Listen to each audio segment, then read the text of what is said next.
Hello, everyone, and welcome to KPC 29. We're starting off with the group stage already. We've got people already playing their matches, and we're going to be spectating Krakens and Videogamer. I have with me our casters for the group stage, that's Sprite, Hello. and also Jarvo. Welcome. All right, I'll let you guys take care of things. All right. It's a beautiful day for some Minion Masters, Java. Happy to be here again for the group stage. It's a little early for me. I don't got no sleep, but it's a day, that's for sure. All right. So, Krakens versus Videogamer. We actually have the bans in already. Videogamer, a long-time established player of the competitive Minion Masters. He's been around longer than most players in this tournament has. Yeah, And- he's been a little bit choky lately though. I'd like to see gamers step up as a late. He's missed top 8 a couple times this season already, and that's just subpar for him. All right. So far for the bans, we have Gamer banning Milloween and Apep off of Krakens, while Kraken in turns bans the Mortar, and then it goes with the obvious King Puff ban against Gamer. Gamer is generally regarded as one of the best King Puff players in Minion Masters, so you will see people respect ban that hero off of him, Master. Yeah, just looking at the decks here, Quacken's Valko looks pretty scary. It'll probably be the deck that gamers worried about. Yeah, and he also chooses to get rid of the Mortar, which seems to be a very snowbally deck. It's kind of a low cycle, but it's got some real heavy hitters in there, like the Cleaver, the Harbinger, Colossus. The more gets resurrections on those, it can be really hard to contest that. So if your decks don't deal with it, then your only real solution to that is to ban them, which Kraken certainly seems to have done. Yeah, I played Gamer a little bit earlier this morning, and he looks like he's in top shape today. Pretty much beat me every time. So that's not saying a whole lot, but he's looking to come up with a W today, I think. Yep. Okay. And as for Krakens, his obviously his Apep got taken out gamer. Not a fan of playing against Apep ever. Honestly, who is? Yeah, And every once in a while, that APEP can just I'll just get that free card that they need, whether it's Stint or the worst is the 4-mana free Bridge Shrine, and all of a sudden the game just turns away in your favor. So just get rid of Yeah. that easy ban.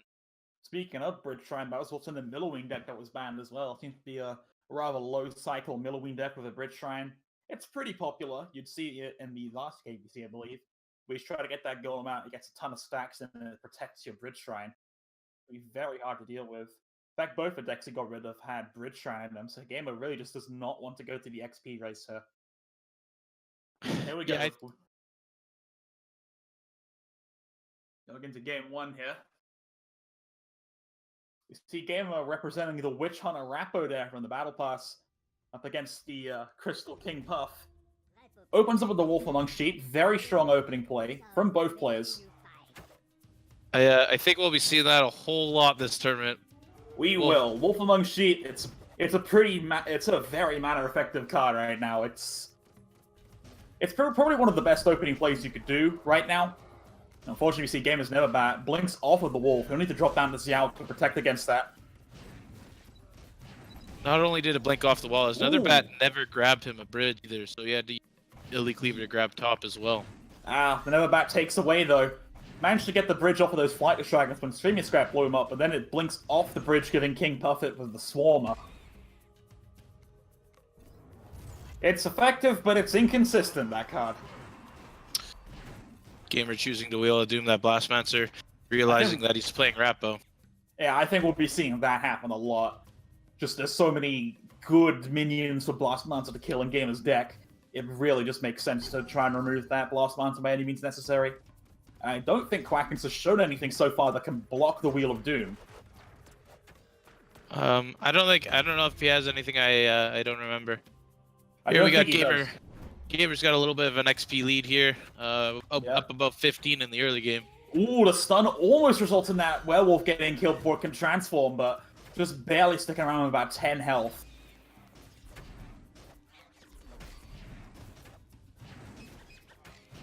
The Divine Warrior contesting that Wolf pretty well. Now Kraken's Wolf Among Sheep is on that bridge as well. Ends on the top lane, Divine Warrior played against it, pushed straight onto the bridge. Well played from Gamer. Gives Krakens nothing from that Wolf. Using that Nether Bat to be a little bit annoying, grab that bottom bridge away. Oh no, it jumps onto the Blast Monster. The inconsistency of the Nether Bat hurts Gamer again. A little bit surprised Gamer didn't decide to just Wheel of Doom that Blast Spencer right away again. Maybe he just felt he could deal with it. And to an extent he could. Gamer with a 25 experience lead this early on. And now Wolf hitting face. There's going to be a lot of DPS coming on in. KP falling behind early, though, is probably something most people are used to. Yeah, most of the King Plus power spike comes around that second perk, but if you're going to be this far behind on KP, it's going to be a rough uphill climb afterwards. There's only so much those buffs can do for you. The Rappo deck so far just seems super bridge control-y. There's nothing the KP can do to grab that bridge.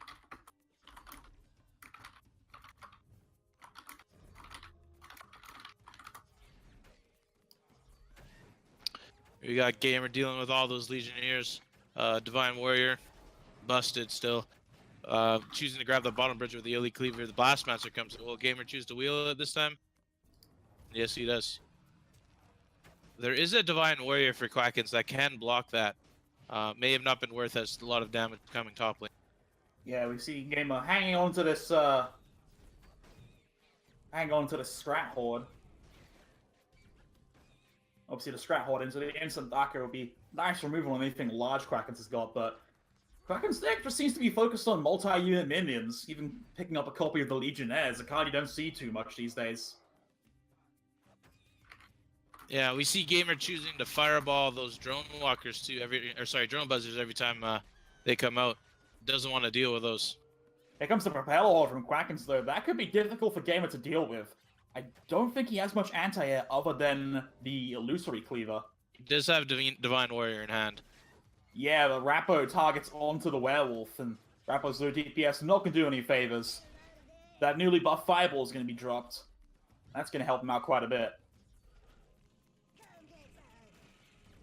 Commits the Darker just to kill that Blast Monster. Might as well get it out the hand. There's not too many high-value targets for it.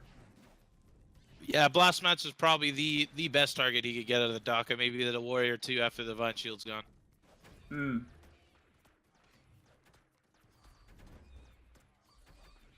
not quite sure if one Legionnaire beats two raged Spear Throwers.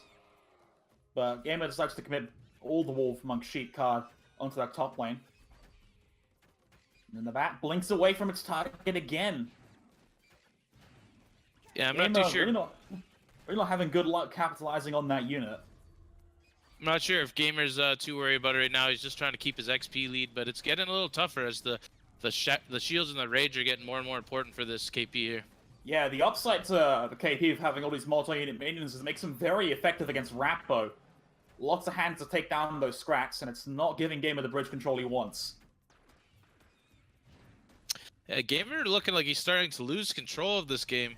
Having to play the Divine Warrior just against Spear Throwers. Well, the Propeller Horde gets a Rage again, which is great news for Gamer, because he has that Elusive Cleaver in hand. Takes out the Wolf Among Sheep with the Fireball.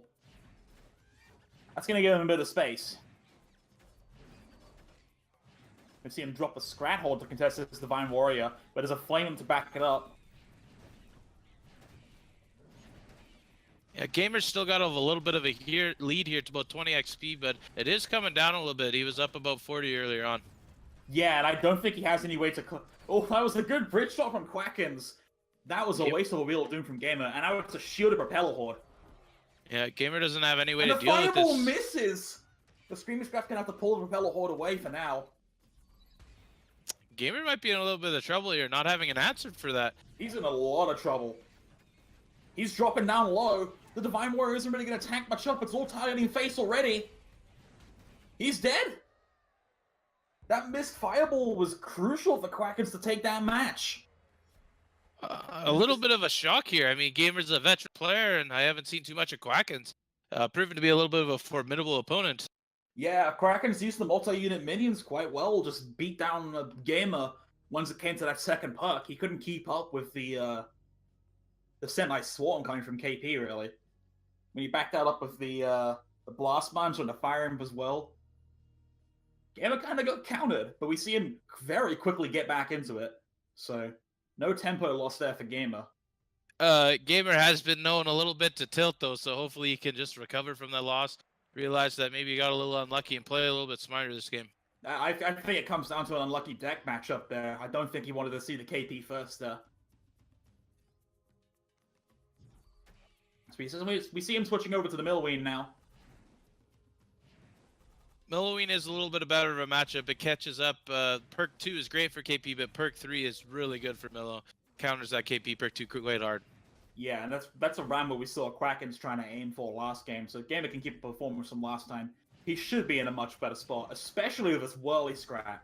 The Whirly Scrat's going to be very significant in this matchup against the Legionnaires and the Spear Throwers. Yeah, Whirly Scrat should do a lot of work this game. Unfortunately, didn't kill that drone buzzer. No, he's got the Nail Bat for that, which goes into an unactivated Scrat Horde. I don't think Gamer was too upset about that trade at all. Milloween with the AoE, he attacked us fairly well with the Preller Scats as well. Yeah, it might be a bit difficult when they actually start getting activated around the second perk, though. But we'll see how Gamer can compete with that. We'll probably be using Divine Warrior to protect himself from that. I imagine so. So the Arcane Golem start coming down. Gamer's deck doesn't really feature too many spells to take full advantage of it. Seems to be mostly relying on that perk free. I'm pretty sure this is the same deck Gamer ran like 3 months ago as soon as Wheel of Doom came out. I don't think he's changed it a whole much. Put another bat in and that's about it. We see the Wheel of Doom coming out there. You'll see him having a Beam of Doom, which is considered by many to be a very unconventional spell card these days. Well, what's your thoughts on the Beam of Doom? I think Beam of Doom is still a great card no matter what you do about it. You can get value out of it, but unfortunately against some matchups it does end up being a dead card. Well, the amount of multi-units King Buff has, AoE might come quite in handy here. We'll have to see how it goes down.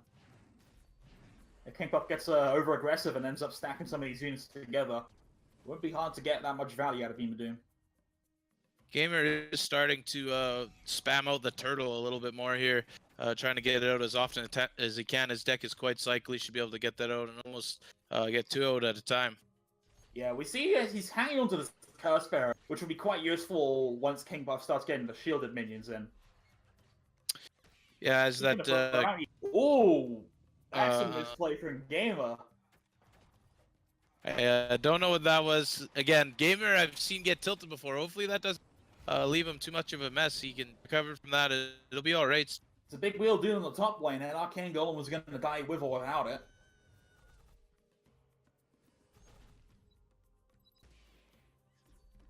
Gamer is quite a bit behind in XP, but on the plus side, KP's perk 3 isn't really on the battlefield perk. It helps him invulnerable, but it doesn't keep him or make his minions any stronger to deal with.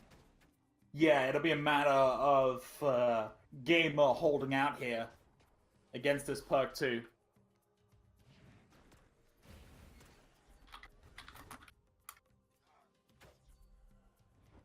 Assuming that was a bit of a missed Divine Warrior. Go down. Here comes the Beam of Doom. Ooh, does not damage the warrior as much as he'd like. Only gets the Fire Imp. He gets the Fire Imp, 1 Spear Trucker. I think that was his best. I mean, it didn't change any outcome, I don't think. I think the Divine Warrior shield just lasting a little bit too long there. If it was any bit slower, then that would have been a decent trade for Gamer. It got about 7 value out of it. Gamer's got to find a way to get his Arcane Golem away from the Shrimps. Krakens has shown that he wants to kill the Arcane Golem with those as much as he can. Yeah, it's not hard with the Flightless Dragons. Arcane Golem, I'm not sure we're really feeling its impact until the 3rd perk in this game. But he is defending a lot better than he did last time. See the well, he actually goes down there. And there's Legionnaires staying with just barely enough health to get those hits in on the Arcane Golem. All right, perk 3 for Krakens. Gamers got to catch up here and look to come back a little bit. Yeah, this is when this game's going to slow down a lot. He's not really getting much of a power spike from perk 3. Gamer's deck, it's a slow... Millowing decks tend to be quite slow roll, so they don't really care about KP's invincibility too much when they can contest the board so well. No, and especially once that late game happens, he'll be able to just sit a level 5 Arcane Golem on the bridge. You can't push it down very effectively. Yeah, and that looks to be happening very shortly. It looks like Gamer's defense has been successful. Nice Divine Warrior pull on the Propeller Horde. Oh, no, actually, they don't go on the Divine Warrior. Just a little bit too far away. Gamer actually floating a little bit of mana there, and I'm not sure why. Just looking for the right play. Now comes the Whirly Scrap to try and protect us Arcane Golem. That thing's melting. That is a Raged Werewolf on Gamer's face, but the Screaming Scrap, excellent pull there. Gamer's at the point now where he's going to start stacking Arcane Golem, and it'll be pretty tough for Krakens to hold it off. Yeah, the level 7 Arcane Golem is a huge... It's when it starts coming close to two-showing the Legionnaires, I believe, if it doesn't already. That's a very important threshold for Krakens to go against, but a Bridge Swap and a Rage Flightless Dragons melt it down nice and easy. Gamer just does not have a good way to deal with this prop board.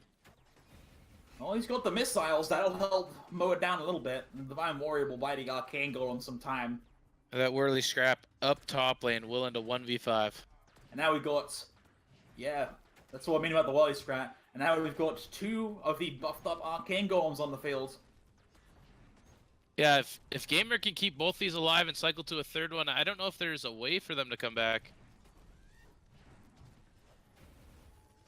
Yeah, even that Wolf being dropped down, that's not going to be enough. Gamer just on point with these Divine Warriors. Not realizing that the shielded Legionnaire is going to stop his Wheel of Doom there. Yeah, that's a bit unfortunate.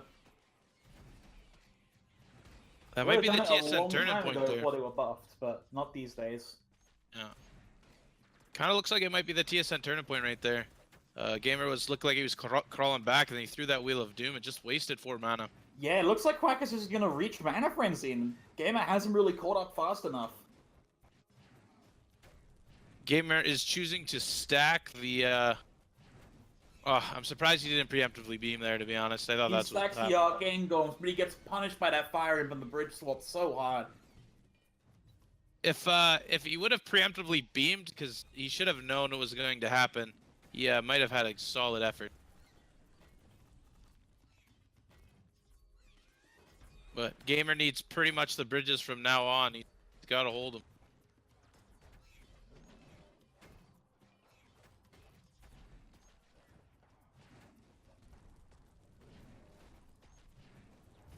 Here you go, Krakens in a Mana Frenzy. Gamer choosing to Wheel of Doom, that Fire Imp. Trying to keep his... call. Yeah, trying to keep his Arcane Golems alive. Krakens taking a little bit of face damage.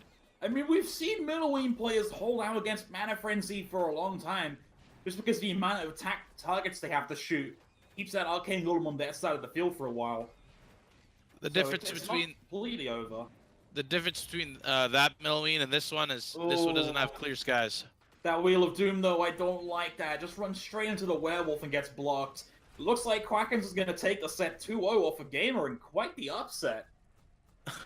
That might be the upset of the tournament, to be honest. First matchup, here we go. Gamer, well-known player, makes top 8 quite often. Gets upset by Krakens, who proves that KP is really strong with perk 2. Ladies and gentlemen, we have the technology. We are in a game right now.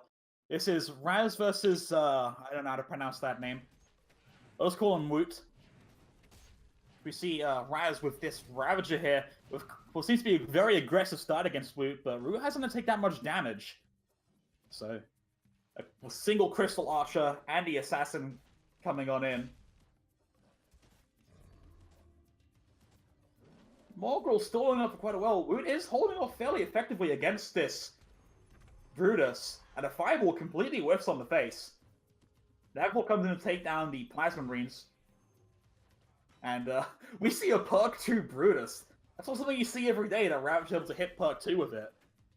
Just goes to show how effectively Woot has been stalling this push on the face. But that Frenzied Werewolf's just tearing him through. He's got nothing to pull it off the face.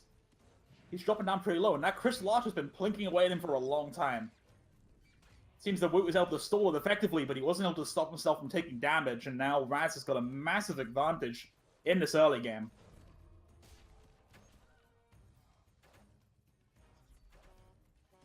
The Scrat Tank should come to help quite a bit, though. Completely tanks up that Assassin. But the Stun Lance is coming in as well. Screaming Scrat to pull that Wolf away. And then Elite Swarmer just face-tanking this Wolf there, just completely shreds through it. And then Crossbow Dude's not going to be enough to protect Woot there. And Raz takes the match and possibly the set.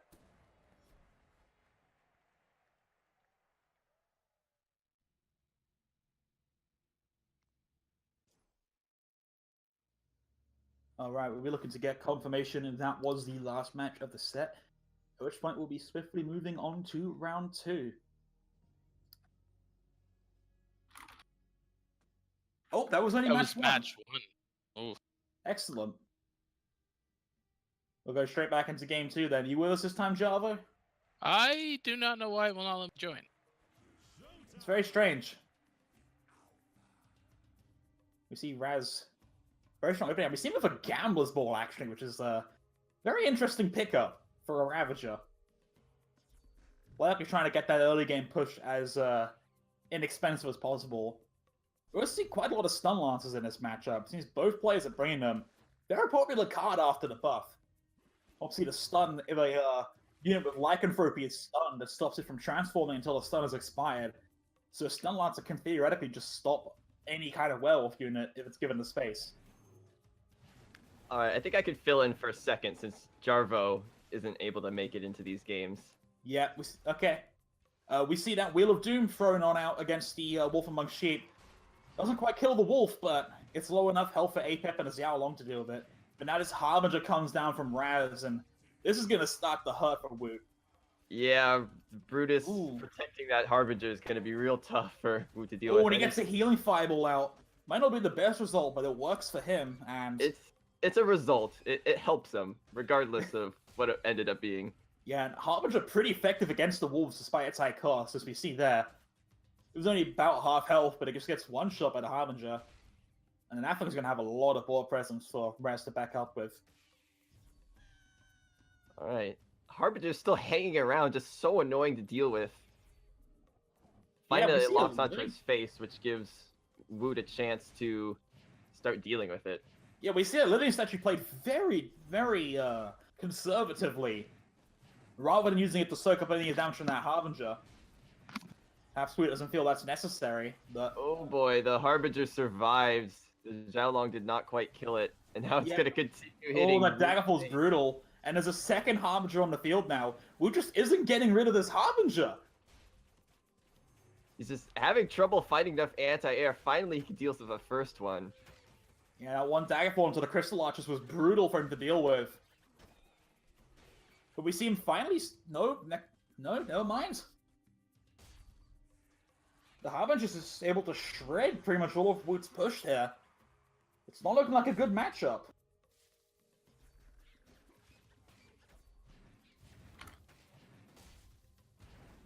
Gets a Gambler's Ball Fireball, perhaps not the one he wanted, but all this DPS coming in onto Woot.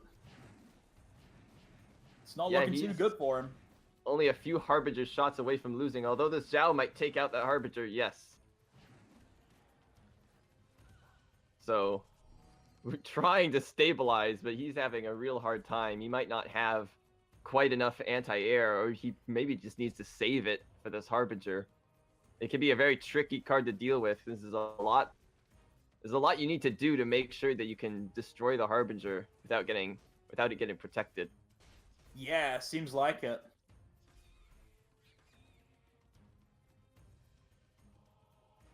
So both players sort of resetting. It's going to be critical to see who wins this skirmish coming up. Can Woot protect this living statue? If that dies quickly, he's not going to be It's very not happy really about this. much you can do to protect a living statue from Harbinger. Especially He's not if already the strat hold and the stun lines are stuck on it. Just pushes it all the way back onto his side of the field. And like he said, he has such a hard time dealing with this Harbinger. And the Frenzied Wolf comes out as well. Defenso actually stops it in its tracks. He might be able to take out this Harbinger. But another one's waiting in the wings. We see Raz actually floating quite a bit of mana there. But he manages to drop that Daggerfall. A little bit of indecision as to what he wants to do next. We see that living statue played, but it's going to get battered.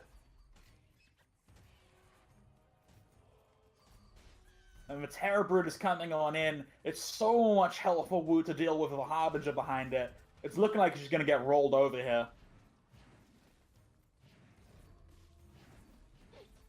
Yeah, with this Terror Brutus reaching Woot's face. Oh, the shield totem comes out, but it's not blocking the Harbinger. The stun lance is really not going to apply much damage here. And that looks like it's going to be the game. Raz takes the set 2-0. Woot knows it's over. And yeah, that is a either a 2-0 or a 2-1 to Raz. I'm not sure if they had lost the game. Oh, it's a 2-0. Yeah, okay. It's 2-0. And that should bring an end to round 1. Alright, welcome back. We're here with round 2. This will be Divine versus Grey Wolf.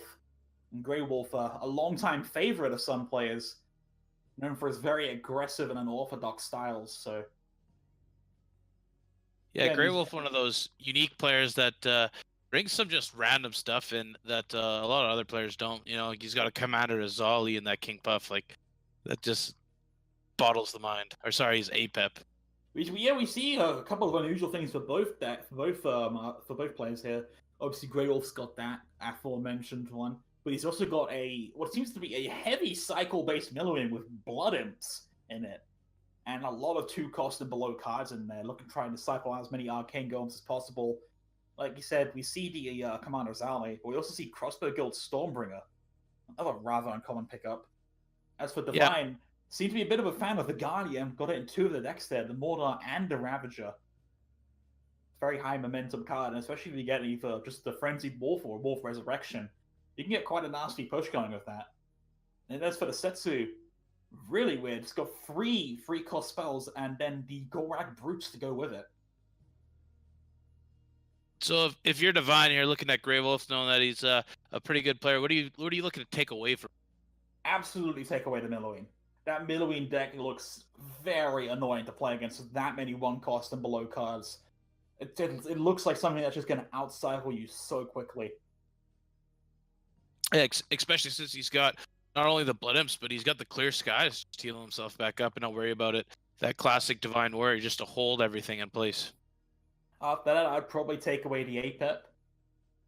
Simply because of just how defensive that can be. The APEP actually, interestingly, just has a raw Boomer card put in. And Boomer is a card people have been teching against Wolf Among Sheep because it's a very cost-effective way to get rid of both of them and secure the fact that the werewolf will not spawn in. Wonder if we're seeing any more this tournament. Yeah, out of Divine, we have a little bit of an interesting mortar. He's playing Guardian with a Magma Storm. I don't know if I really like Guardian in mortar. It's not really a great res. It used to be when he still had the Healing Shrine shenanigans going on, but nowadays it just doesn't do enough, and it's so hard to sustain it. So let's play this from the other side. If you're a Grey Wolf, what are you looking to ban from Divine? Most likely ban King Puff, because you can't really go wrong with banning King Puff. He's just a very strong master that can be pretty annoying to deal with. And then other than that, probably the Ravager, just because of those frenzied werewolves. I don't really want to play against those. And our bans are in. Okay, so we have Divine banning Milloween and Mordor, while Grey Wolf bans Mordor and Ravager. So Divine leaving that APEP up for Grey Wolf, decides to get rid of the Mordor instead. I mean, the Mordor deck from Grey Wolf doesn't actually seem to be anything too special. Seems like your run-of-the-mill Mordor deck. Yeah, which is maybe unusual for Grey Wolf. Grey Wolf also choosing to leave up the King Puff from Divine. Which, yeah, I suppose that's fair. He probably just doesn't want to deal with the werewolves at all, because he got rid of both the decks with Wolf Among Sheep in it. I mean, no, Grey Wolf is not a fan of that card at all. Quite a few people aren't a fan of that card at all, actually. So I suppose that makes sense. I think it's a good card. It's fun to play. If you're good against it, it might need a little bit tunage. I'd say it's a little bit more than good when it's Lost Legionnaires with the wolf buff. I'd say it's just a little bit more than good.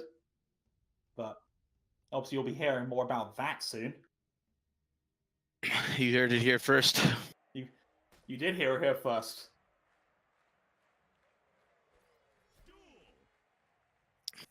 There we go. Divine rocking that free Christmas avatar you could get on the 23rd and 22nd. Or the 24th. I think it was the 24th. We see a cheese day into a Gorak sacrifice to start off. Here we got Grey Wolf just being patient, bringing out that Stormbringer first play. Oh, and there's that Grasping Thorns. It's going to be super useful with the Crossbow Guild. But Infiltration just gets dropped immediately on. Infiltration just gets Shock Rock. Pretty good play to Grey Wolf so far. Tanking up for that one Plasma Marine, but it hits face instead of the Crossbow Guild. That's huge for Grey Wolf.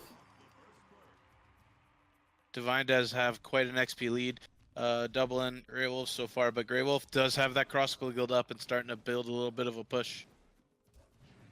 And I don't think it's anything Divine can't deal with, because he's got that Setsu jump ready to go. Got a very fast perk one off of that intimidating opening.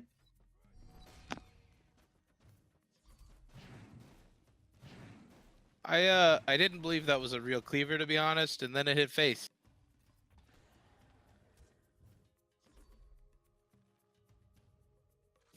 Grey Wolf looking to put out another Crossbow Guild, keep that push going, and try to get the XP back in his favor.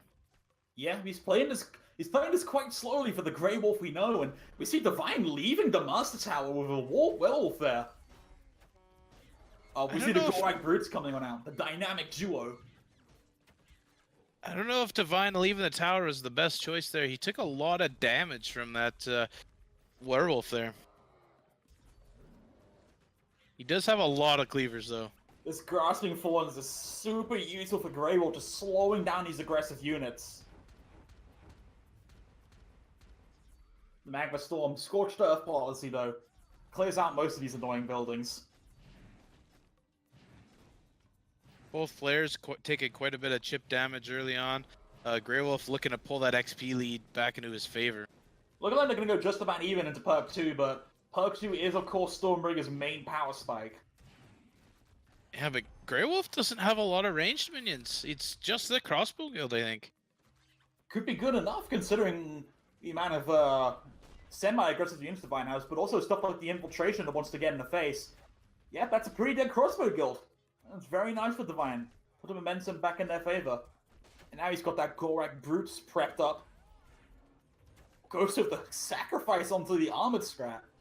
Works out very nice for him. Grey Wolf getting a little bit low. Divine might look to start jumping face. I think he's going to drop the Gorak Brutes bottom. Nope, he's going to drop him top. Oh, but actually, it turns out he killed the Werewolf Legionnaire in the bottom lane. That thing must have been just above half health. Grey Wolf playing that Screaming Scrat to keep him safe. Yeah, not safe enough though. He still takes one hit in, and he's still got a cleaver to deal with up there. He doesn't have anything to deal with this cleaver effectively. Just sacrificing his Legionnaires there. But he can't afford to take damage like that again, and just barely takes out the Legionnaire. It's the one disadvantage of Wolf Among Sheep, is that using it to block hits like that is so much more painful for you. Grey Wolf needs to keep these cleavers away. Yeah, the Morgul will not play quite effectively. Normally you can just play down Morgul to bounce the cleaver back and then get to the Swarmer hit, but that Stunlock's going to seal the game. Yeah, Divine looking to end the game right there. Grey Wolf probably should have saved the Morgul for the Winfiltration at the end. May have not changed the game difference, but needing to realize what is happening there. Yeah, and that Crossbow Guild takedown for Divine was huge as well. Grey Wolf basically got no value out of that after that Infiltration, and Setsu were dropped onto it. He really just wasn't able to protect that fast enough. Yeah, it's looking like a tough matchup for Grey Wolf. Are we going to see 2 upsets in a row here? That would be pretty incredible. But I feel like Obviously, Setsu versus Stormbringer isn't exactly the best matchup to go into to begin with, so I think Grey Wolf does have the potential to bring this back, definitely. Setsu is generally just one of his worst matches. Yeah, Grey Wolf does have that king buff left, and it's got a Commander Azali in it, which could be crazy. Or Apep, sorry. He's got the Apep left? What's he got? Yeah, he's got the Apep left. He's got the Commander Azali, and could be good to set up into the Setsu. Yeah, I think Commander Azali is going to be a bit annoying for that deck to deal with, handing out all those free shields against the cleavers. If Grey Wolf plays that right, that's going to be super hard to deal with. Yeah, not only does he have that, but Grey Wolf's got some more minions that are more can sacrifice a little bit differently other than the Wolf Among Sheep. Yeah, and we see him pulling out the banana Apep. Everyone's favorite Apep. Yeah, I kind of heard that for the first time today. I don't know why. I mean, that's what we call it internally. It's not yellow Apep, it's banana Apep. We see a very early Gorak Bridge coming on out, but that boom is going to help a lot taking down that Ramba. Nice bit of value there for Grey Wolf, and the Plasma Marines to tank up against the Cleaver as well. Doesn't have much bridge control though, but Azali should help with that. Took a big hit though from the Cleaver. Oh, maybe not. He's just going to drop down a Magma Storm. Unfortunately, Crystal Archers get played into it. Yeah, almost sacrificing his Zhao too, but the Zhao lives. I didn't realize I didn't one-shot the Neverbat. I haven't seen that in interaction before. It's not quite enough to edge it out, though. Grey Wolf getting a free, what is this, Mana Puff Madness. Not the best card. It probably doesn't have good... be good. It really depends on how he plays this. If he's able to secure a way to get rid of those Mana Puffs, it's going to be super useful for tanking up against that Cleaver. Yeah, you're right. A bit of finesse and timing to it. Grey Wolf looking for that Commander Azali again. Oh, and he gets shields on his buffs. That's what he's going for. That's not the worst thing I've ever seen, but this is actually really good for him. This is a lot of momentum. Yeah. I mean, it's only one Mana Puff, but it's free. And it forced a Scrat Horde in response from Divine to stop him getting those buffs on the bottom bridge. Yeah, and it looks like that puff is going to at least pay off with one tick. Ooh, and it's going to keep going. Bunks, though. Yeah, that was pretty good for Grey Wolf. Grey Wolf getting baited by the Illy Cleaver there. Jump onto the Archer. Yeah, it's a nice little mind game Divine's got going on. Yeah, it's like Grey Wolf doesn't know exactly what's real right now at this point. Nice Daggerfall on the infiltration though, but Divine's so far ahead in terms of the bridge control. You wouldn't expect it seeing this deck and how heavy some of its stuff are, all the little board presence, but it's more than enough to compete with Grey Wolf's relatively slow Apep deck. Grey Wolf choosing not to go for the combo quite yet. The shield blocking the Cleaver hit! There's a stun blast thrown on out, but... Grey Wolf timed that pretty well there. Yeah, it looks like he's going to win this Toe of War on the bridge, and look at all these mana buffs. All 4 of his puffs survived. Not only they survived, huge nuisance for Divine. They have shields, and Azali's coming out again. Yep, he got 3 mana out of those, and forces out more responses. The Mana Puff Man is really helping Grey Wolf this game. Grey Wolf probably wanting Divine to actually grab that bridge there, bot lane. But just going to play the Mana Puff Madness anyways. Unfortunately, he's not going to get any, well, he wasn't going to get any off of Setsu, but now he's just been given 2 bridges. Well, shield's working out really good for him. Blocking his own Screaming Scrat damage. Well, the Screaming Scrat, though, the taunt interaction, you never see that. Just runs to the Master Tower after he survives the damage. I think he should blow up again. Maybe. We've discussed it quite a bit internally, actually. Whether we want him to just instantly die, we want to blow him up like twice, or we just like it how it is. When I saw Scream and Scrap come out, I was like, that's my card. And I've been playing it ever since. Even when it was 2 mana, I don't care. It's a really strong card, yeah. Oh, good Daggerfall from Grey Wolf. The Gorak doesn't even target anything in time. This game's over. Grey Wolf gets a free Bridge Shrine. If he needed anything else, well. oh my Did he word! really need that? And on top of all this crazy pressure of the Azali and those mana pucks to deal with, he gets the Bridge Shrine as well. Yeah. Divine just does not have the deck to answer this at all. Grey Wolf floated like 6 mana right there, and just may have BM'd a little bit. I like it, and so looking to come back and show this Divine kid up. Ties to set up 1-all.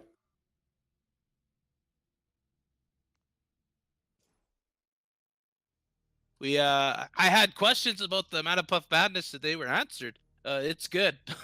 If Azali gets shields on Mana Puffs, you're like, thank you. I'll see you next game.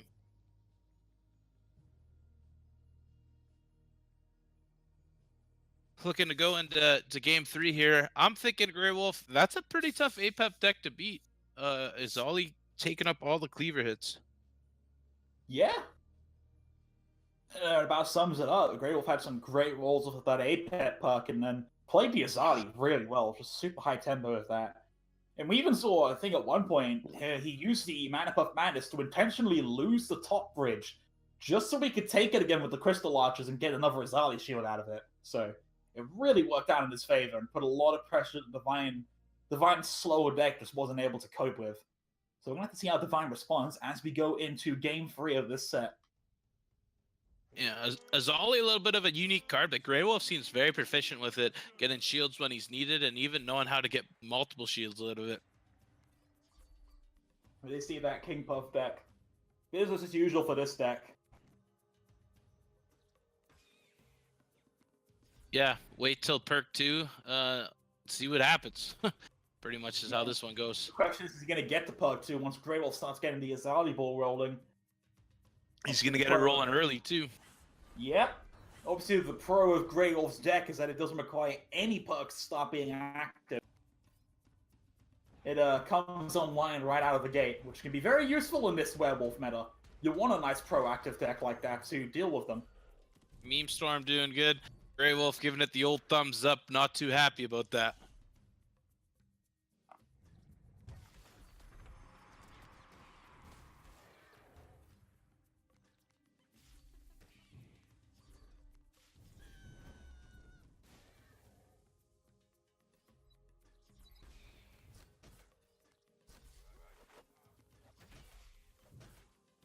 Here we are, Grey Wolf just waiting for another Commander Azali. Obviously, Divine looking to catch up in XP a little bit and push for that perk 2. Azali coming down again with those archers. We have the prop horde. Daggerfall. Oh, it's a great time Daggerfall. Takes out the Xiaolong as well. That Daggerfall just makes you feel good when you get it. That's really tilting at your Divine here. This Magma Storm needs to be good, or this match is just over. Yeah.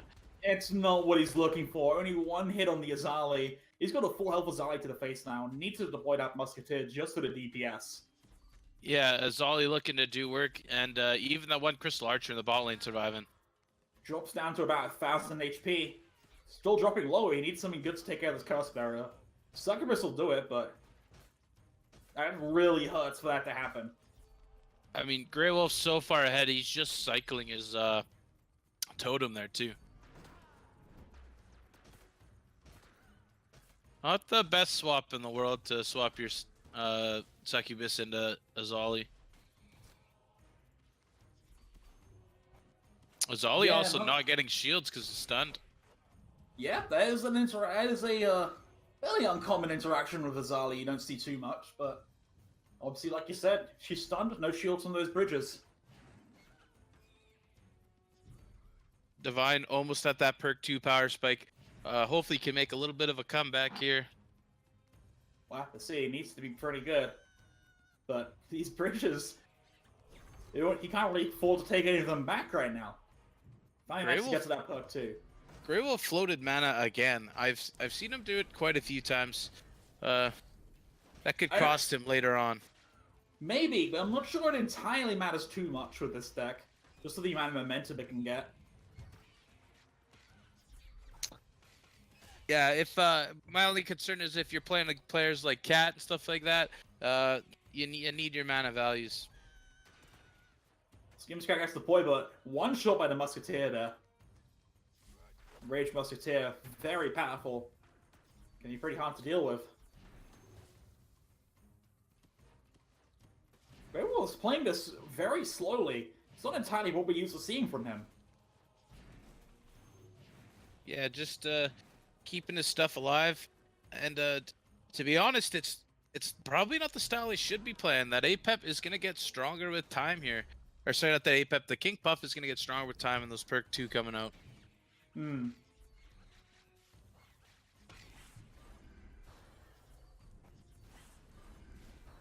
Divine kind of low rolling a little bit on those prop boards. If he gets shields there, a little bit tougher for Greywolf to deal with. Fighters Dragons connect to Greywolf's face, but he doesn't even care. He'll just chuck down the APEP shield and then play the archers soon after. We see two of these defensive choppers rolling out for Greywolf. Very obnoxious for Divine to deal with.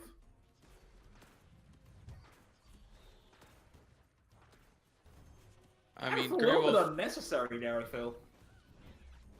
Greywolf just really trying to drive her home now. All but trying to finish her up. Doesn't have a lot of damage from hand though, so Divine's, it's not over yet. Yeah, the Musketeer has been performing pretty well against stuff like that Curse Bearer, but hard to say it's going to be enough. Greywolf's at about a 40 experience lead now. We see gets a Gax from the blind date. A couple of those, and he'll be tying this game up in no time. That is all he looking. Actually, it puts Divine in pretty much critical range now. One more of those will finish the game up, and he has to commit the Flight Dragons taking on that Azali, but the Shield of the Dragons for Azali is not the worst trade in the world. Again, Greywolf floating mana once again. I don't know why. Ton that time. Perhaps he's just feeling that confident at this point. Getting some free shields out onto that Wizard Puff. The Wizard Puff also very annoying for Divine to deal with, simply because of its anti-air properties. See a bit of a bloodbath going down on this bottom lane. Divine really wants that shield to protect him for this Wizard Puff. Gets it just in time, mid-projectile. Daggerfall, though. Too much stuff on the bridge. It's cute, but it doesn't last long enough. And Greywolf takes a set 2-1. Divine putting on a pretty good showing against one of the top tier players, so showing that he's no pushover. Yeah, he played it pretty well. It's just unfortunate in that last game that the Daggerfall ended up catching Axial alone. Just gave such a mana advantage to Greywolf that it really pushed forward. Ended up snowballing in his favor.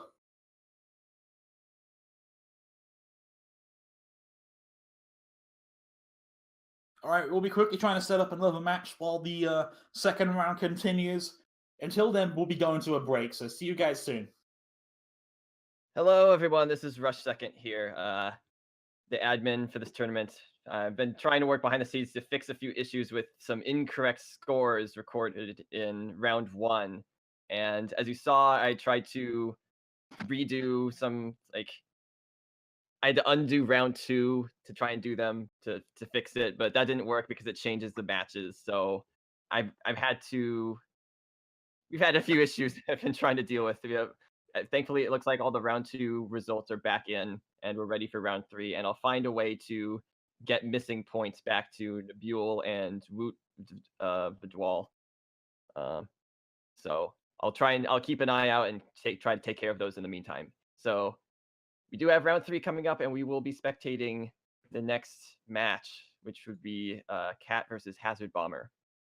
I'll let you guys take it away. Okay, yep.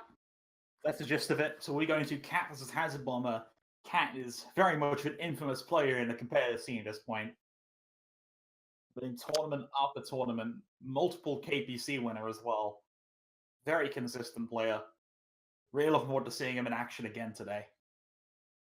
Yeah, literally wrecking everybody as we go through, and showing that he wants to be the best player, and he was a little bit robbed of the KPI last season. I think he feels because he wasn't able to play, obviously. Um, Yeah, he's if coming you're back. He's coming back this time, and he's pretty determined to take the KPI from what I've heard. yeah, I don't think he plays a lot right now, and like when I run into him in ladder, it's pretty much like, all right, I've lost this one. Um, if you're a Hazard Bomber here, you're hoping to take a game off Cat, I would think. Uh, what do you ban from Cat? Because he plays everything so great. Probably got to ban that Milloween. Just Cat's Milloween it's got a lot of reputation behind it. And other than that, possibly the Mordor as well, simply because it's quite unconventional actually. We see a Blue Golem picked up by Cat, not a very popular card. Yeah, I think Blue Golem is a reaction to the werewolf card, Wolf Among Sheep. Yes, yeah, Um, it's fantastic against any werewolf card, but it's yeah. I suppose that's what I it took for it to be picked up. Cat's Volko is also terrifyingly like good. He just whittles you down a little bit by little bit, and you can't push him down, and then all of a sudden, at like you're 5 minutes into the game, and you got like 300 health left, and you're like, what happened? And that's pretty much what happens. Yeah, and as for Hazard Mama, we see a Blue Golem and a Colossus in that Mordor deck, so we've got some real hate for the werewolves going on there. Yeah, he's even got a black hole, and he's hopefully probably gonna try to force the Blue Golem or the Colossus res. If he doesn't get that banned out, and he gets a couple of Colossus reses, it could put Cat in some trouble. But I think for Bansome Cat, he's probably going to look to ban that Ravager on the Mordor. Maybe not the Mordor, actually. I think Cat can be pretty confident about being able to deal with the Mordor. Definitely ban out the Ravager, though. The Wolf Among Sheep is just so volatile. Maybe yeah, look towards the King Puff. I mean that King Puff looks pretty scary. Just King Puff is just super hard to deal with, and if you don't know a lot about a player, I would usually just ban his King Puff. Yeah, that's generally a safe bet. Seeing a Stormbringer back deck out of Hazard Bomber kind of looks like his weak link. He's running a living statue in there, lightning bolt, interesting little tech there. Just kind of he sits in an awkward mana range. He's got nothing super cheap and nothing expensive in Yeah, there. it's a fairly expensive deck, yet he's got crystal cards in there. Not a combo you see often. Yeah, You generally use that for the very high cycle decks that could just afford to save up a lot of mana and slowly put it out. yeah. I think in that deck we're seeing the first Dragon Ball of the day too. Clear with Dragon Ball. I expect Cat to leave that one totally open.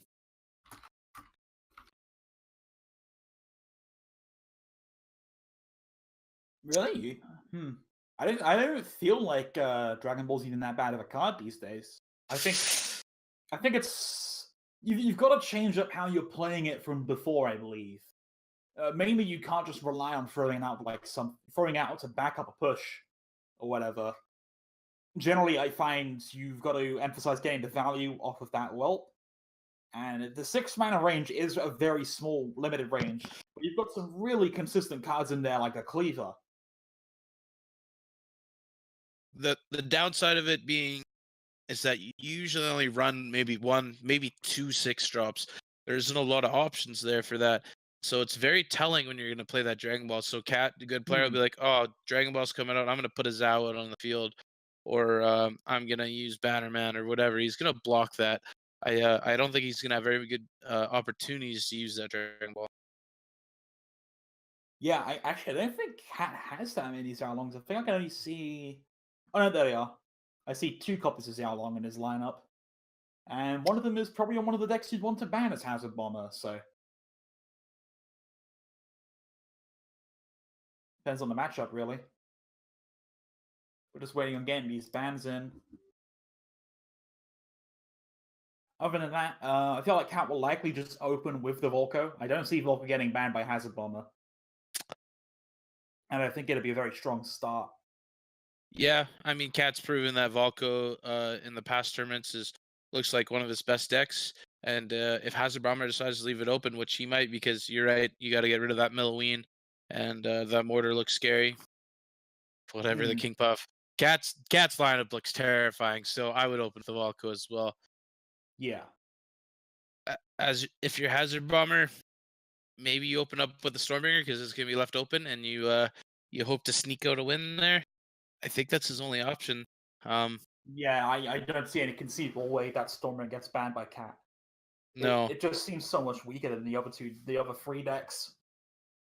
and you don't want to get it caught being your second deck because it's if you get a squeak out a win with it, great, but you don't have to try to go 2 wins. Yep, and the bans are in. Cat is banning Ravager and Mortar off of Hazard Bomber. Well, Hazard Bomber bans Mortar and Milloween, so I was right about the Hazard Bomber bans. I need to restart my client real quick. Yeah, Cat obviously not worried about that Stormbringer, and is even willing to let Hazard Bomber play that KP. I don't know if I would, but see. Well, Cat's is very experienced in the sort of control matchup that King Puff likes to favor, so I can't say I'm too surprised. Maybe Cat's just very confident in that matchup.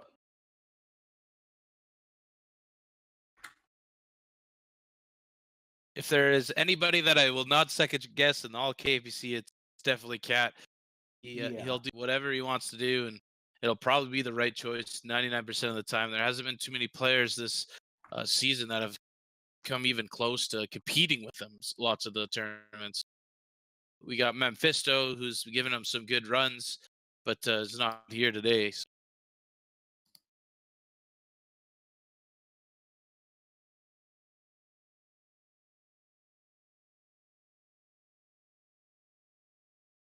All right, prediction time. Do you think Hazard Bomber gets at least one? I'm gonna have to favor Cat for a 2-0 here. I think Cat is just that good of a player. And I think I'm gonna give Hazard Bomber one. I think that King Puff deck is gonna surprise Cat a little bit, and I think we're gonna see Hazard Bomber come out with at least one, probably not 2. I can't really see it surprising Cat. It's a very vanilla King Puff. It's the kind of King Puff you see all the time on the ladder if you're not playing against Wolf Among Sheep decks. And as a result, I think it's something Cat is more than experienced with. It's not the kind of deck that would have changed much over the last couple of patches. I guess it determines, does Cat have answers to Propeller Horde in both his decks? That'll be the big difference. And can Hazard Bomber get the shield perk on those Propeller Hordes? If you get the shield perk on Propeller Hordes 4 times in a row, sometimes that can just win you the game because you can't Daggerfall them, can't Elite Cleaver them, and they just live. It's really annoying.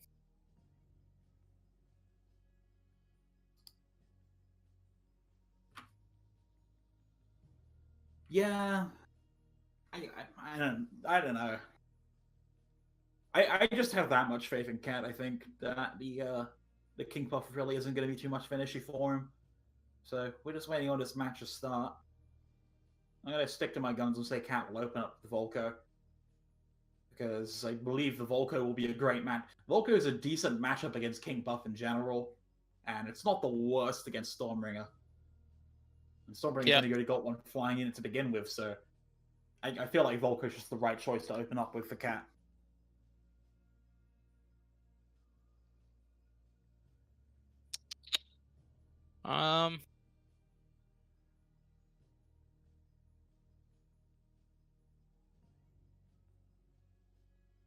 Okay, here's a question that when is the new master coming up? You know this? Well, we slated it sort of midway through the battle pass, so I believe currently, as you can see, a countdown in game actually in the news. That countdown might be giving you a rough estimate for when she joins the game, which would be roughly around the time of update 86. Update 85 is obviously happening on next Wednesday. Lots of news coming up about that on the blog and the developer stream. But we're currently shooting for update 86 towards the end of January. Okay. At worst, it gets pushed back to update 87 if major things come up. Have you do you get a chance to like play test that? How does she look for strength? I haven't had much time to playtest her because I was mainly before the holidays. I was working on the Howling Moon and getting the bug fixes out for that. I have playtested her a bit though with some of the prototypes, and hard to say really. There's quite a lot of change we've made behind the scenes, which is why the numbers aren't quite concrete yet. But anyways, we're going into game. Got Hazard opening up with the Stormbringer, as we thought, and as you thought, Sprite. Cat seems to be opening up with Volko. Yep, I will be just 1 second. Need to restart my game again. It's all good. Cat opens up with some Spear Checkers. Hazard Bomber chooses to answer with a defensive chopper in the bot lane. We have an even match of experience here.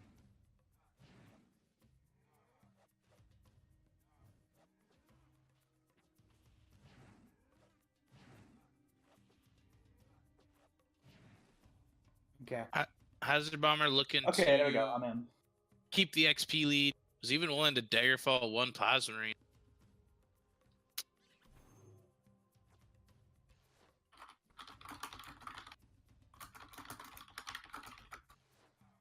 See the Lightning Bolt coming out of Hazard Bomber. Get that fire. Probably the best target other than Divine Warrior. But Divine Warrior usually doesn't come out by itself, so there's no guarantee with it.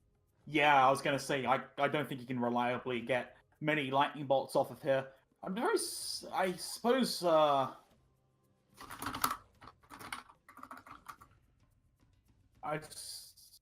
lost my train of thought there for a second. So, I suppose I'm kind of surprised to see him open up with the Stormbringer, but like I said, it is the weakest link. I suppose you've got to try and get a win out with it. Otherwise, he's kind of forced to win 2 games with it, which wouldn't be the best. But I don't really know if it can compete against Cat's Volko here.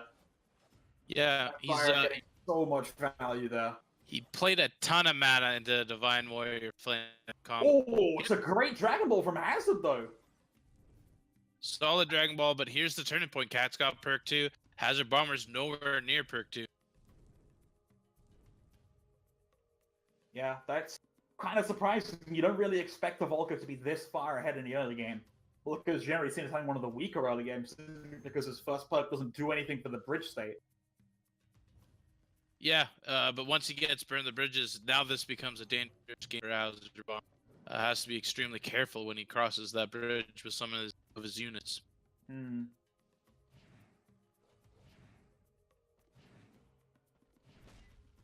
See another Fire Emblem coming out from Cat with the Divine Warrior once again. It's that tried and tested combo we see from Cat. The Living Statue has pushed it back though, and the Fire Emblem died free. Yeah, the Fire Emblem died from the Arcanist. And now he's got a Rage Downlong in his face. Has to deploy the Spear Throwers.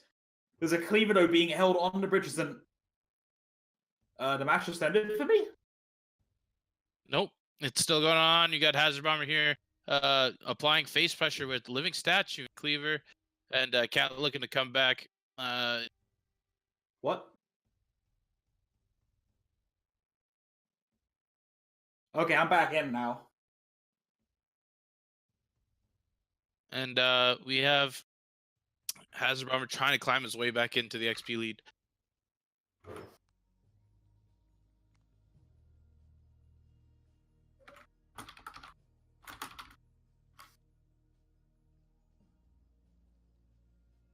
Here we go. Hazard Bomber has his Zalong out for the Daggerfall. He's falling way behind in XP, and Cat is about to hit perk 3, and that makes a lot of his quite a bit stronger, especially those melee ones. Burn the Bridges, holding that Cleaver on there once again.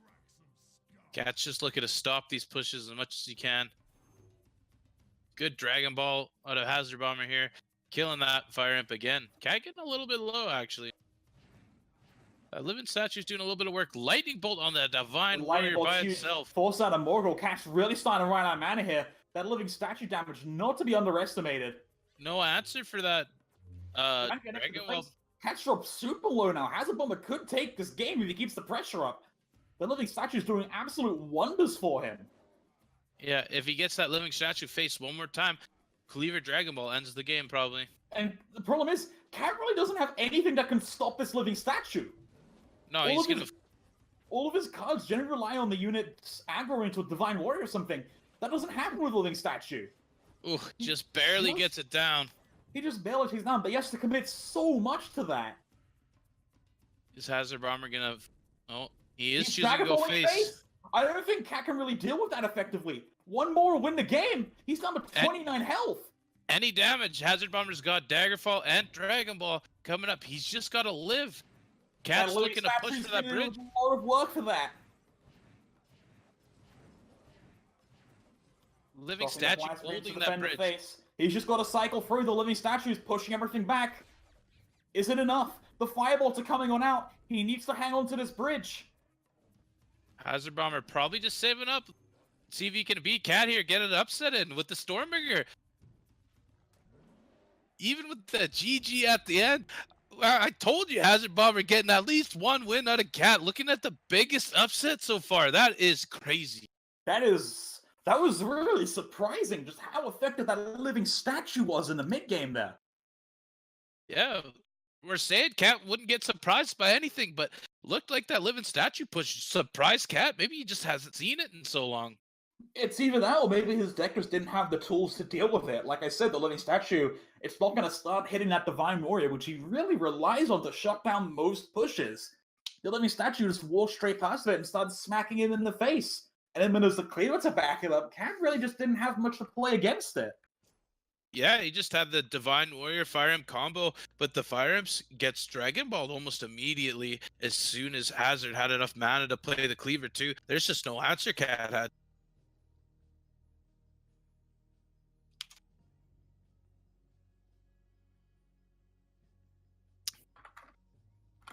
So here we see in a rare occasion, Cat is down 1-0.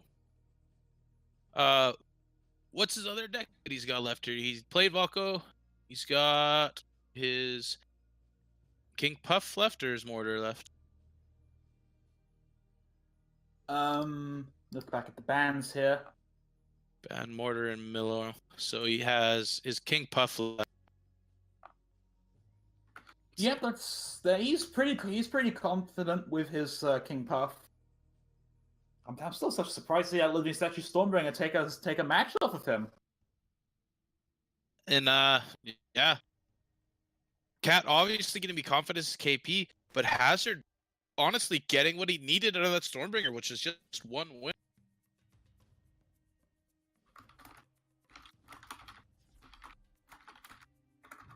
Here we go to start off the match. Cat looking to grab both bridges. Probably wants to maintain a little bit of an XP lead like last game, but doesn't want to sacrifice as much HP this time.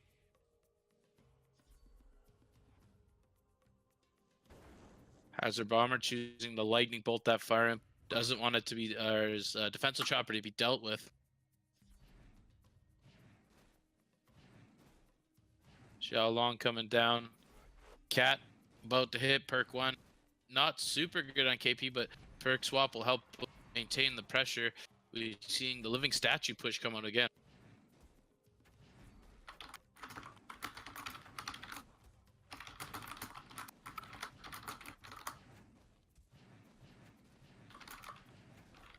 Hazard Bomber, living statue push.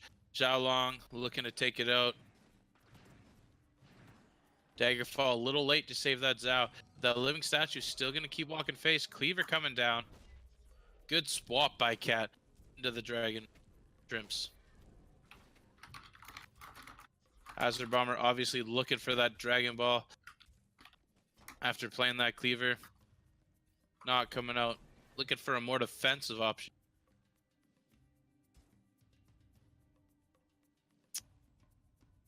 Cat looking a little more rounded up for this game.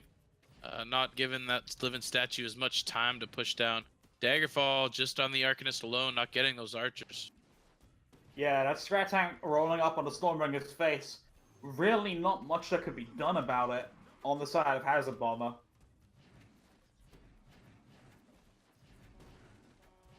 Hazard Bomber taking quite a lot of damage from that Strat Tank. He just doesn't have the damage to deal with it.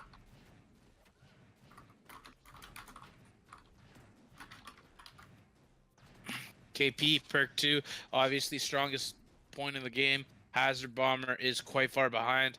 And with this Scratch Tech, I don't even know if his perk 2 is going to help that much.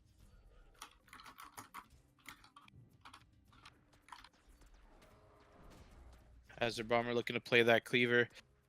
Probably getting that Dragon Whelp out. It's another huge Dragon Ball for Hazard Bomber. Like, Cleaver tanking up so much.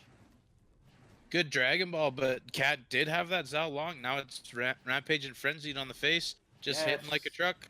It's just a bit too much for Hazard to deal with, this much pressure.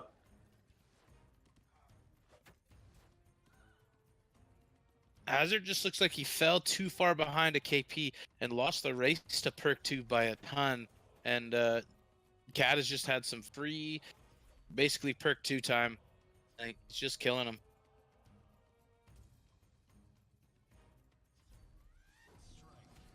Here comes that Divine Warrior combo again.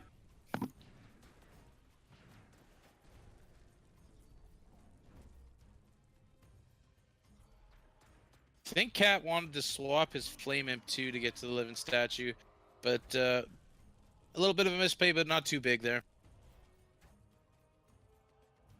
Cat does have quite the lead, perk 3 coming in for him anyways. Hazard Bomber with another Dragon Ball to take out that Living Statue, or to help that Living Statue.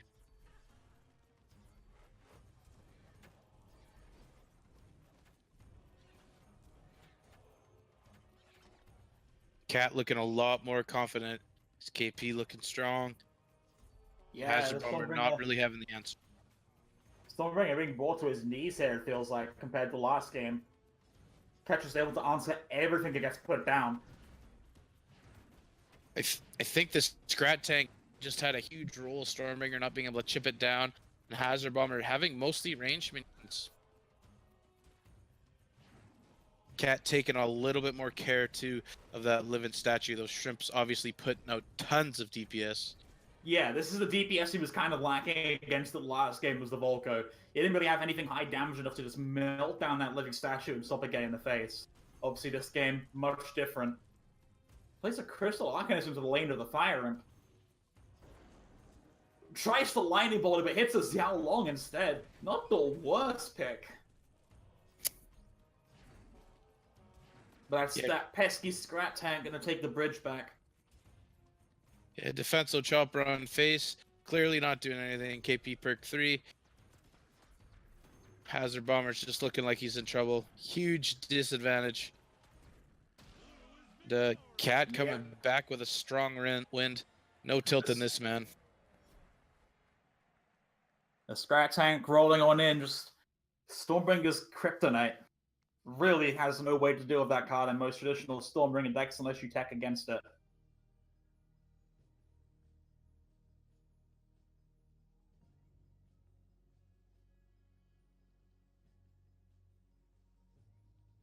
So, Hazard's Stormbringer did one part of the job. It was to get one win, especially out of the deck that we thought was the weaker of the two.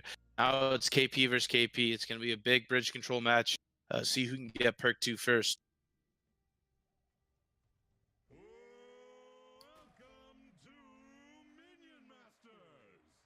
The KP Mirror. I think Cat changed his King Puff skin. Actually, I can't remember. Maybe not. I hope so. A little bit of mind games there. Those are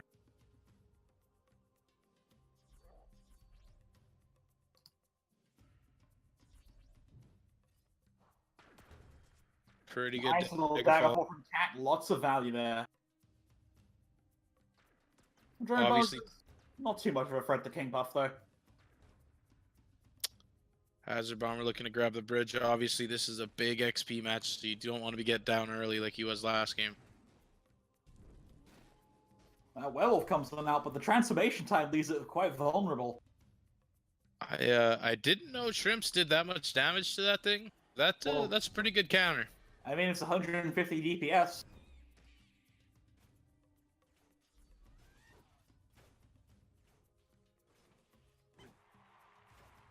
Cat getting his Divine Warrior pushed on to the bridge as he should. Angle for it to get pushed on. It's trying to slid against the middle of the arena.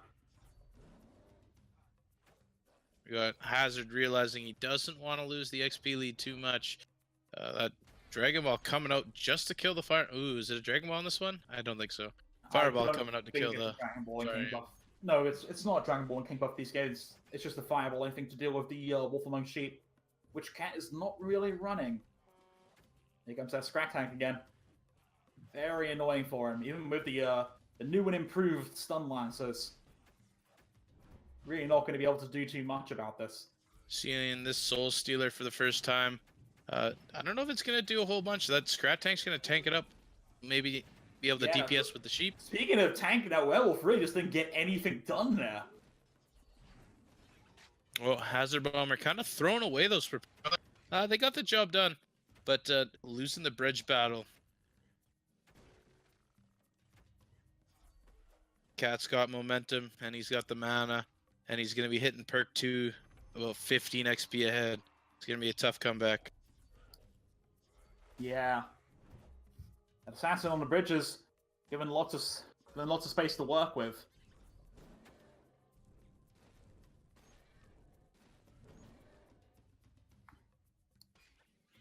There seems to be a similar story to the first game. Just a bit more HP on Hazard Bomber's side. Yeah, we're seeing Cat as KP obviously coming out tried and true, looking to prevent that upset that was looking like it was possible. Ooh, it's a good dagger from Hazard, but it does trigger the Xiao Long. And that Soul Stealer really not getting started. Triggers the Zhao and doesn't kill the Scrat Tank either, which is kind of big. Hazard Bomber finally getting perk 2 here. He's going to need to do some catching up. And he, once again, back to the bridge state. Doesn't have either of the bridges. Cat just playing the shrimps at his own face there. Just for the sake of having something on the board. Prop board getting shields, though, is pretty big deal. Cat bridge swapping. Fireball still kills the Flame Imp. Oh, that's a very dangerous push, though. We're going to see a Divine Warrior drop down for sure here. Obviously, that push, like, Zhao doesn't clean it up very quickly with the shields. Looking to kill that Divine Warrior at least. The Marines will help a lot, though. Tried and tested Marines. Always good against Repeller Horde. I mean, that has allowed Hazard Bomber to catch up a little bit. He was down a ton of XP, still down about 30 or 20, but catching up just ever so slightly. Yeah, but the Scrat Tank stopping the drone buzzers in its track again. Oh, there's one pesky drone buzzer in the center. Getting quite a lot of picks off. I think Hazard Bomber... The Propeller Horde. Hazard Bomber missed a little bit of an opportunity. Could have killed the Plasma Marines and the drone buzzers at the same time. Yeah, we're going to see another Divine Warrior being dropped here, most likely. No, Spearthrowers and Plasma Marines instead. Goes for a more high-tempo play. Just trying to keep these bridges away from Hazard Bomber as long as he can. Wolf Among Sheep comes down. We get the Raged Wolf, but that's going to be met with the Divine Warrior for sure. Probably by Cat's face. Cat's not going to have the mana for it. It's going to get some damage off. He's going to take the damage to the face. It's a couple 100 points of damage, but I guess Cat doesn't care too much. Maybe he was relying on taking the bridge back, but that didn't happen quickly enough. He is perk 3 now, so damage isn't as important. Mana Frenzy's what he's looking at building.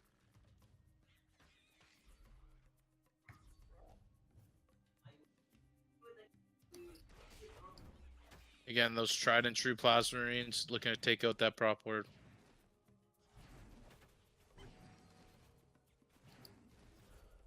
Hazard Bomber getting perk 3. Not much of a board perk. Gonna help him out a little bit, but not a ton.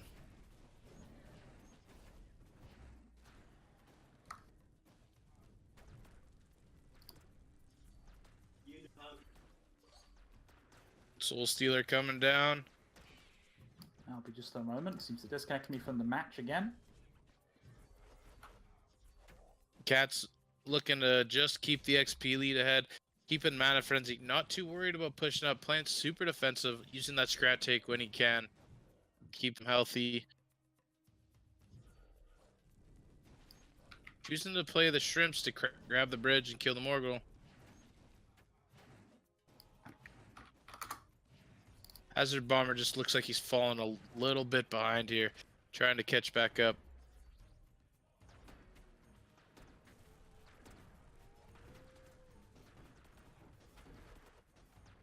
Great fireball out of Hazard Bomber there.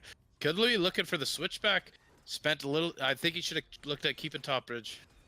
Divine Warrior though coming out for Cat. Obviously those plasma rings taken out. Feller Hordes. Would have liked to see Hazard Bomber save his mana to get that Daggerfall out instead of wasting on the assassin bot lane. All right, I'm back in. Right into a bridge swap. Cat does have to be a little bit careful here. He's getting a little bit low. If he runs into that prop board again, which just gets Daggerfalled again, could be in a little bit of trouble here.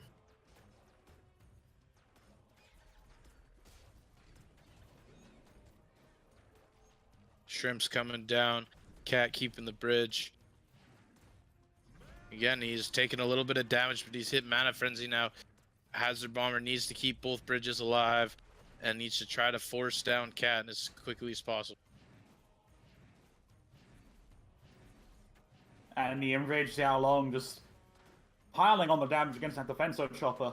Yeah. They're closing into 8 minutes, but like I said, that Mana Frenzy on Cat's finally going to start trying to tie his game up.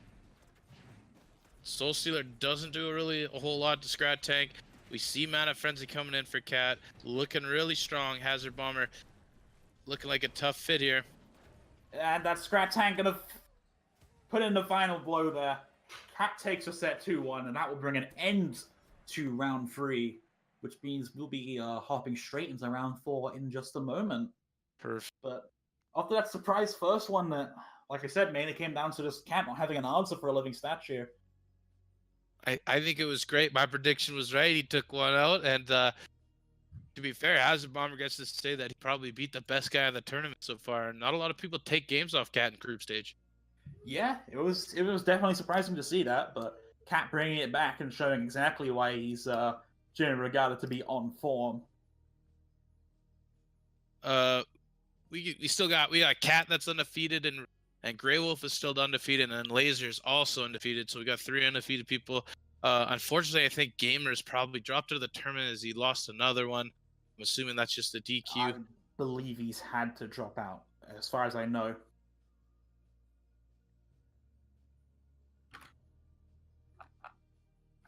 Who else do we got here? Krakens, who surprised Gamer early on, received his first loss against. Oh, he lost against Cat last round. This round.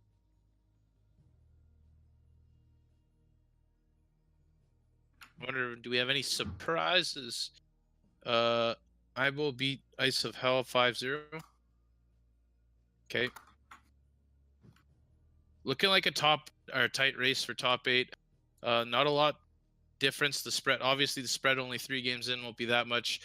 Cat, Grey Wolf, and Laser looking to be in control of the bracket so far. Definitely seems like it, and Laser really isn't someone we've heard of much before. Quite interested to know more about this player. Yeah, and you know what? Divine, who put in a good showing against Grey Wolf, just barely lost to Laser too. So, unfortunately, Divine looked like he's ran into some good players two sets in a row, and he's ended up in 12th. Let's hopefully he can climb back up and make top 8, because he's definitely look like he's put in a good show.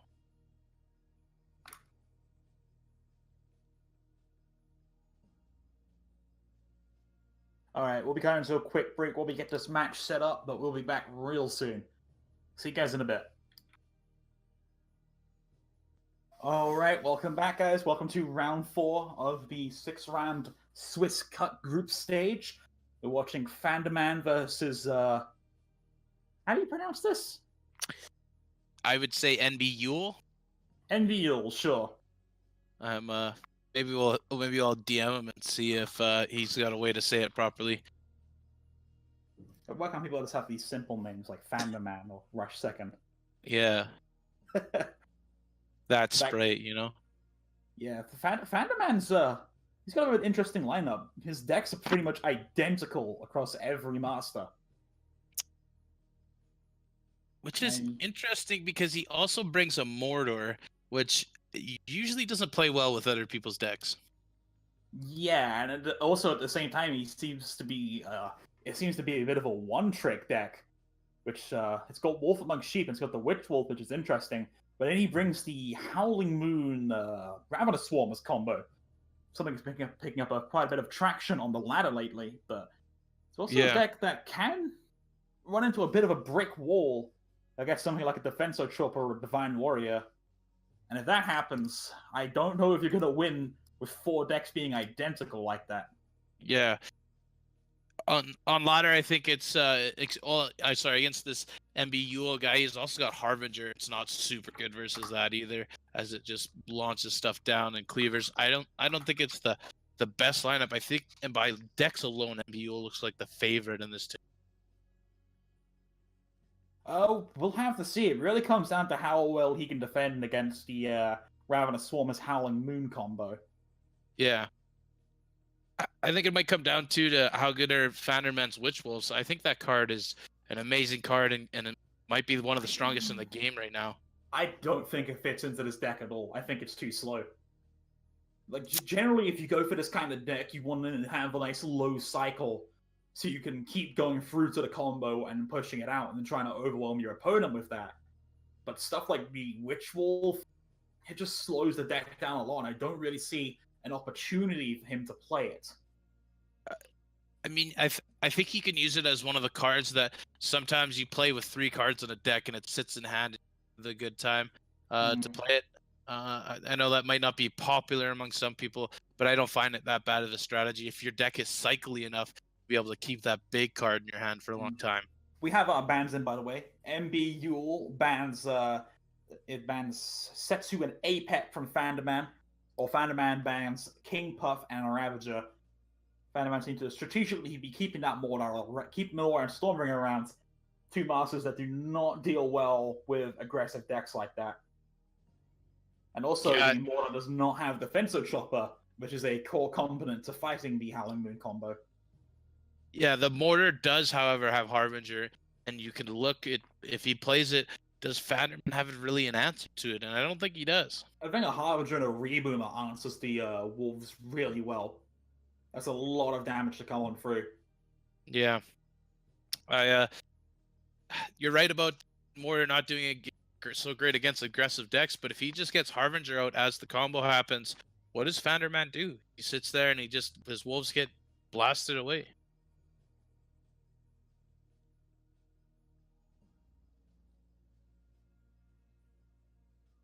All right, we'll just be waiting on this match to start from them. What do you think comes first? Do you think Fanderman plays? What does he got left? It's between Mordor and Milween. I feel like he'll probably go with the Mordor first. I feel like that's probably the weaker of the two for this.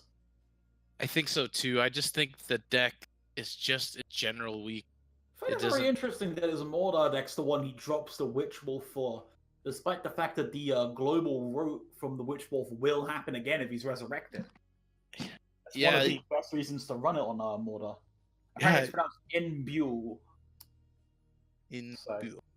Yeah, and he's choosing to put in a Succubus for it, which is not the greatest card right now. It's okay. I guess it does okay against Wolves, but maybe a little undertuned. So I think Mbule is going to run the Mordor because that Stormbringer deck looks like it's going to get straight run over. Yeah, it does have the defensive chopper though, and so it has the defensive chopper, but it really just doesn't have any DPS cards to take out these Wolves. Once that defensive chopper goes down, he's got very little to defend himself with. Yeah. Maybe the stun lancers. Maybe he can get lucky with that. Because Fanderman doesn't really have any removal to back them up with. So if he's able to catch them with those stun lancers, it could be pretty annoying and hard to really keep them safe. We'll be going into the game now, and we'll find out. Yep, he does go with that Stormbringer first. So, actually the opposite of what I said. But we're going to have to see. Yeah. Fanderman stuck with a bit of an awkward opening hand here. Drops down those stun lancers. We see him picking a Reboomer as well, which is very interesting. I wonder if Nebula is just kind of thinking of the last tactic we did where the Stormbringer is the weaker deck. Let's just bring it open, hope it wins one. He plays some very aggressive stun lancers there, which end up going straight into the Reboomer. Yeah, Reboomer also one. The Wolf Among Sheep walk away, which is good because the Reboomer does one-shot those. Goes straight into a Dragon Roll, which supposes him the end of the world. Actually, Fannerman does have a bit of an issue on the defense. Oh, but he gets a Wolf out there. His defense isn't super good, but he does have the Witch Wolf. And there's that Defenso Chopper. If he can keep the pressure up, Fannerman might not have much of an opportunity to get this combo going, but there comes the Witch Wolf.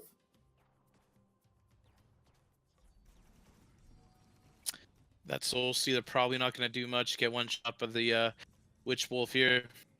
Yeah. Witch Wolf is really good against air units like that. He's going to drop a Healing Fireball here, maybe to keep them up, and then prep up that Ravenous Swarmer for the combo.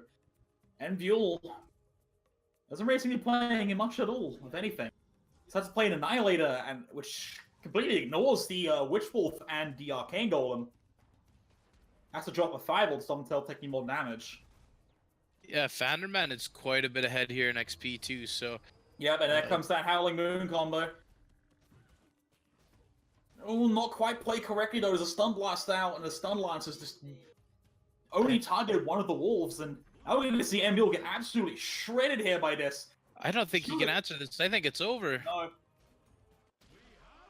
He needed to play a lot more conservatively with his answers than that. And then there's the Howling Moon.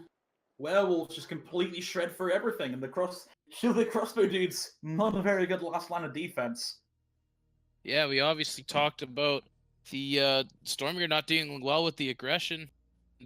Correct right there. It just got run over as soon as he wasted his answer. And Buell maybe not.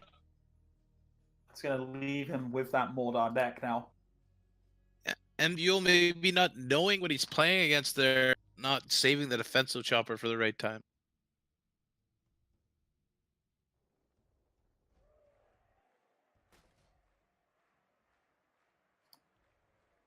Be there in just 1 sec. So we have to see what this Mordor can do against us. A bit more defensive with the Defenso Chopper, the wall, all this stuff to protect himself with. Let's see if it makes any difference against this. It didn't really look like MDL had any idea how to answer that. Yeah, looking a little lost as soon as it came through. Founderman looking like he's a little not proficient at this deck, but he knows he understands it. But here's that Harbinger that he might not be able to deal with.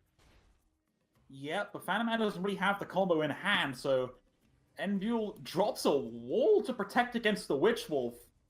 I'm not sure I entirely agree with that. I'd like to have seen him save it again to deal with the Ravenous Moon combo, as people take into calling it. And now this Harbinger's going to get stuck on this Reboomer forever while it slowly advances. And MBO doesn't really seem too keen on backing it up. We see a Stun Blast come down from Vanderman. Really wants this Harbinger off the board. And then that Tombstone's placed pretty aggressively. Does he want that Harbinger off the board that quick, though? He's gonna... Oh,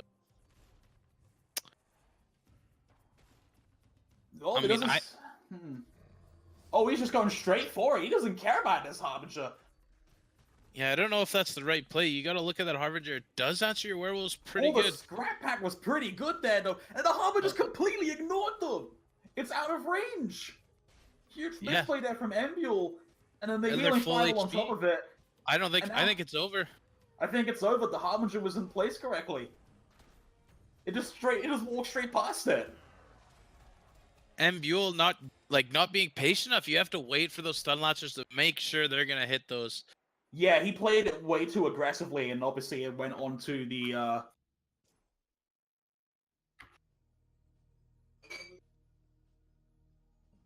Yeah, Fanderman's deck, all the same deck, but looking like it was pretty good. Ran it through. Nibule not knowing how to answer it, clearly showing the power of this deck. Maybe you haven't seen it a whole lot, and yeah, and I feel like I can't really I can't understate how well Thunderman capitalized on that misplay from Embil. Embil tried to play the stun lances super aggressively to keep the wolves in place, perhaps in range of that Harbinger, but the scrap pack came out. And because the stun lances ended up targeting the scraps instead, the wolves were able to start getting those hits in and just tear those stun lances apart. So Thunderman really capitalized on that misplay there. Yeah, and the Harbinger, honestly, good bans. The Harbinger just needed to come to the center of the arena. It just was not in range by the end of it, and I feel like he could have defended against that pretty well if it was. Yeah, good bans at a Thunderman realizing that Mortar and Stormbringer don't deal well with stuff on their face, and just using that to his advantage. Like, yeah, you're gonna play Stormbringer. Well, Stormbringer, I'm gonna rush you down. All right, Masters, we're hopping into the middle of Raz versus Roll, which is the last match for round 4. Pretty slow game so far, so we haven't missed too much. Raz with the Shark twins coming on in here. Look at that stun lancer nice and well. Yeah, we've got Rolls with a little bit of a lead here. XP lead about to hit perk 2. Yeah, the Setsu jumping into the middle of it actually messed things up there for Roll, allowing that stun lancer to secure the kill on the Incubus. Good nice daggerfall there from Raz. Ravager obviously not able to deal with that Zhao Long on face, just gonna poke away a little bit.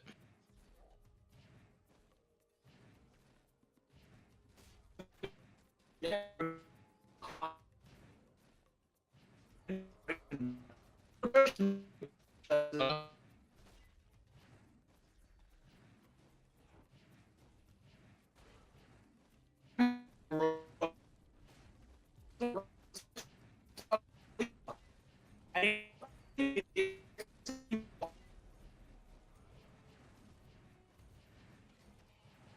Raz down to just 330 HP.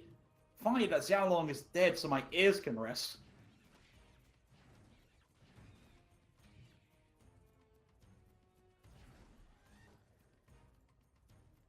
That might have been me.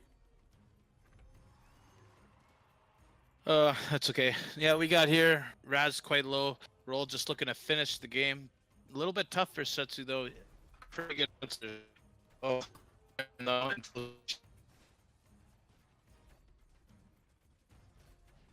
Coming in, looking like an Incubus finish coming in.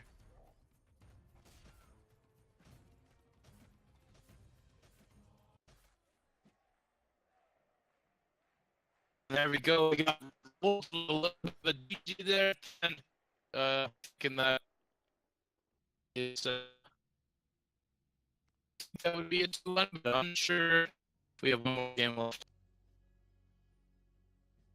Welcome back, Masters. We are back with round 5, second to last round, and we will be casting the only 2 undefeated players left in this Swiss stage: Laser versus Cat. Now, this Laser, he seems to have been doing pretty well, making a name for himself so far. Yeah, Cat obviously here, no surprise, typical. I'm gonna win all the group stage. He lost one game surprisingly that we saw, but Laser here looking to maybe pull an upset out. Maybe we'll have to see how he pulls it off. He's got some interesting decks. He's got an Arcane Golem, he's got an Arcane Golem Blue Golem Millowing deck, which is something you'd see around the time Millowing was reworked, but not too much. We just have the Blue Golem and then the Arcane Golem to back it up, and it was relatively cheap. Well, I suppose cheap as heavy card combos get these days. It was just a really hard push to deal with, but then the Magma Storm started coming out. But you don't see that many Magma Storms this tournament, so that might prove to be in his favor. And he's got the Howling Moon combo and his Setsu, which is absolutely getting banned by Cat. There's no way Cat lets that through. Yeah, I would think so too. After what we saw last game, Howling Moon, Hypnotize, they just run it down at you. Can't do much. Yeah, people are just going to be banning that one, unsurprisingly. Also to note, Laser does have a Priestess in that Millowing deck. There aren't a lot of things that are answering Priestess from far back anymore. There isn't as many Fireballs as there used to be. think Cat's only running one deep answer. There Maybe. are a few fireballs because it got buffed recently, but yeah, you're right on that path. He's also got a Priestess in his Mordor deck, which is a very interesting deck. Seems like Guardian Priestess shenanigans going on with a Harbinger as well. Yeah. Looks like a deck It's that kind tries to sustain that as much as it can. Kind of like a classic deck almost. That was when everything was a little more buffed up and Guardian was a good res and stuff. Yeah. I haven't really seen it a lot lately, but with the Harbinger, it could be a little interesting. Might be a little hard to push down those cards. Now, what I find interesting is that his King Puff deck has an empowered Soul Stealer in it. That is really interesting pickup for King Puff to me. I mean, I think we've seen Mandrewski play that a whole ton. He gets perk 2. Empowered Soul Stealer is absolutely a very strong card when you give it guaranteed DPS and the marksmanship. If you don't have much of an answer to it, it can be very frustrating. Yeah, the thing I am not liking about his King Puff is he actually doesn't have Drone Buzzer. Yeah, Drone Buzzer's some people like to think of it as a bit of a critical card to King Puff. Instead, he decides to bring shielded crossbow dudes. Yeah, I don't exactly know. I don't quite understand it myself. I mean, we'll see. I think we both agree here. Laser bans Cats, Milloween, KP. Absolutely. And then Cat's definitely banning that Setsu. And then it's tossed up between banning the Mordor or the Milloween. I think that King Puff might be Laser's weakest deck. And I don't think I see that one getting banned. It's super weird for a King Puff deck because half the cards in it don't really benefit from his second perk. Yeah, we just got the bans in, and we see Laser bans KP Mortar, and Cat bans KP Setsu. Obviously not letting that Setsu go through, just based on what we've seen. Yeah, I completely agree with that. Wait, Cat banned King Puff? Yeah, interesting. Really now? Maybe he was very interesting to me. Maybe he was worried about.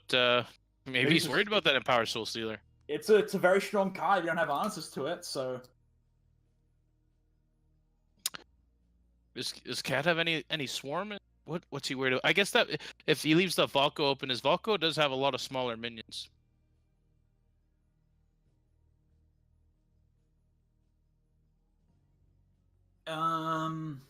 Yeah, I suppose it would have been a very good matchup then. Definitely something Cat would have problems with. I am just surprised. It just feels like such an awkward King Puff deck. I didn't think it'd get banned out. No, especially with the shielded crossbow stuff and Gorak Sacrifice and Illusionary Cleaver. Like, I don't know about that, but obviously, Cat's Cat. So, what are we to say? Yeah, that leaves Laser with the Milloween and the Mortar. Probably going to open with the Milloween because it seems like a decently well-rounded deck. Yeah, I think Milloween is just a decently well-rounded master, just able to play against most decks, not have problem. Yeah. I think Cat's going to open with the Milloween because it's got a fireball in it. It should be able to answer the Priestess pretty well. Oh, Laser didn't ban the Milloween either? Oh gosh. No, he banned KP Mortar and did not ban a Milloween. Maybe he's not scared. I'd be worried. Cat's Milloween with those clear skies. I mean, this game's gonna go on forever, but this is Cat's deck. Give me those viewers, fighters. Let's go. So, what's your opinion on the Nether Bat? Because we've been seeing a lot of people running it, but it also seems to backfire pretty heavily at the start of the game.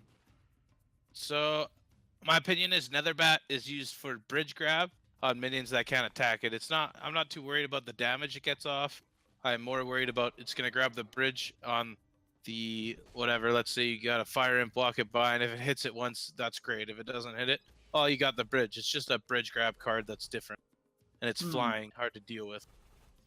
I just feel like the Netherbat is too unpredictable sometimes.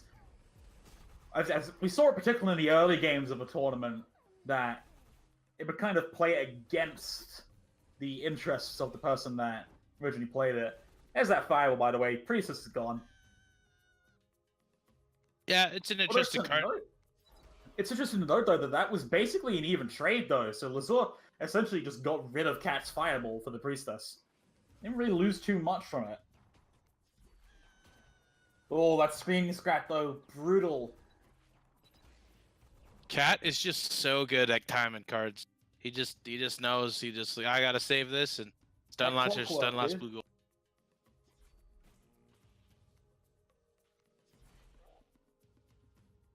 Laser's deck here is just looking a little heavy compared to Cat's. Cat's is fairly cycly and pushing through, and that clear sky is just gonna keep him alive all day long.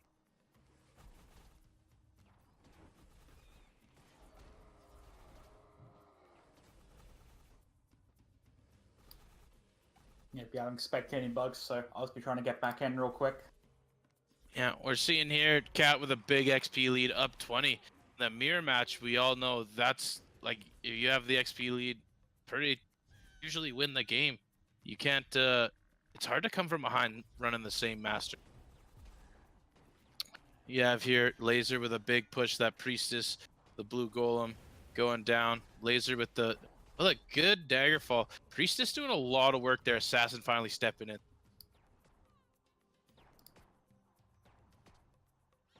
Laser with a pretty good push here, getting quite a bit of that XP back. About to hit perk to himself. Cat's blue or Arcane Golem goes down. All right, I'm back in. Yeah, Laser's Arcane Golem seems to be getting a lot of bridge presence for him. What happened? Kind of surprising to see. It's huh? With the game over on yours? No. Mine said defeat. You had the spectator bug again, I think.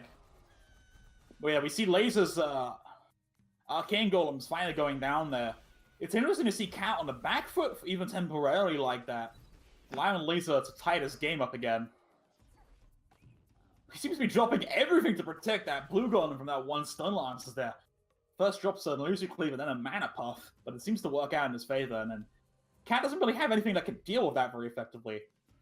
We're only going to see the fireball from him just on principle of getting rid of that blue golem. Shock rocks thrown out from both sides onto the assassin and onto the blue golem. Trades them pretty evenly. And the Neverback going to finish up that blue golem. And then blink to face. Not too big of a deal for Laser. Laser's screaming scraps are really effective though, redirecting these minions. Okay, I'm back now. Okay.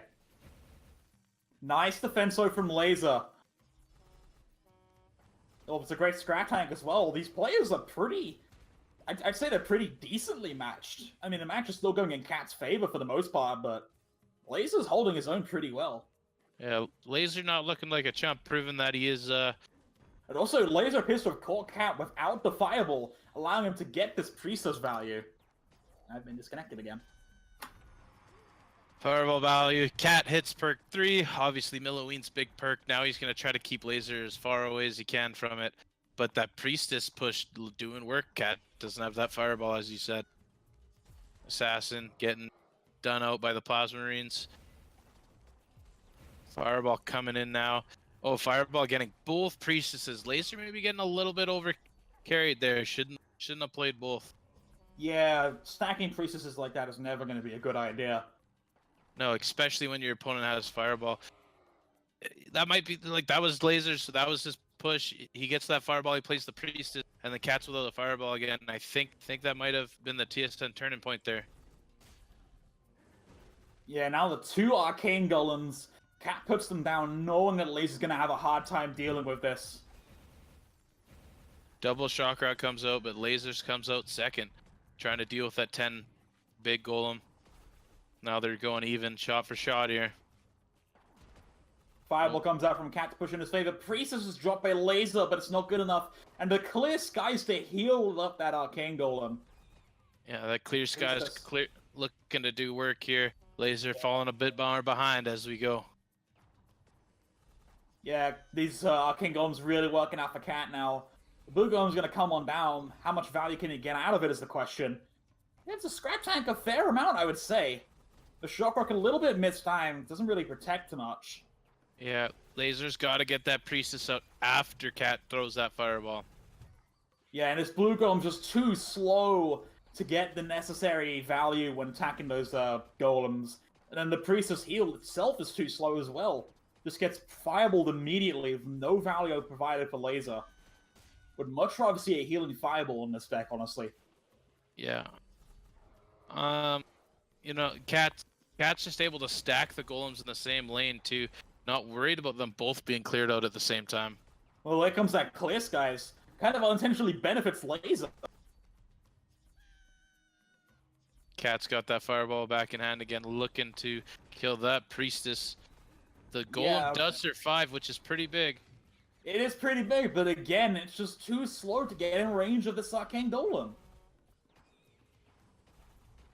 Cat just holding up bridges. Got Mana Cat Frenzy is now. 40 experience ahead of Laser as he goes into Mana Frenzy. Now we're Laser gonna put see up this. a good fight, but Cat just, with a Clear Skies, is able to abuse those Arcane Golems way harder. Yeah, we're gonna see this game last forever as Cat's gonna spam Clear Skies for who knows how long.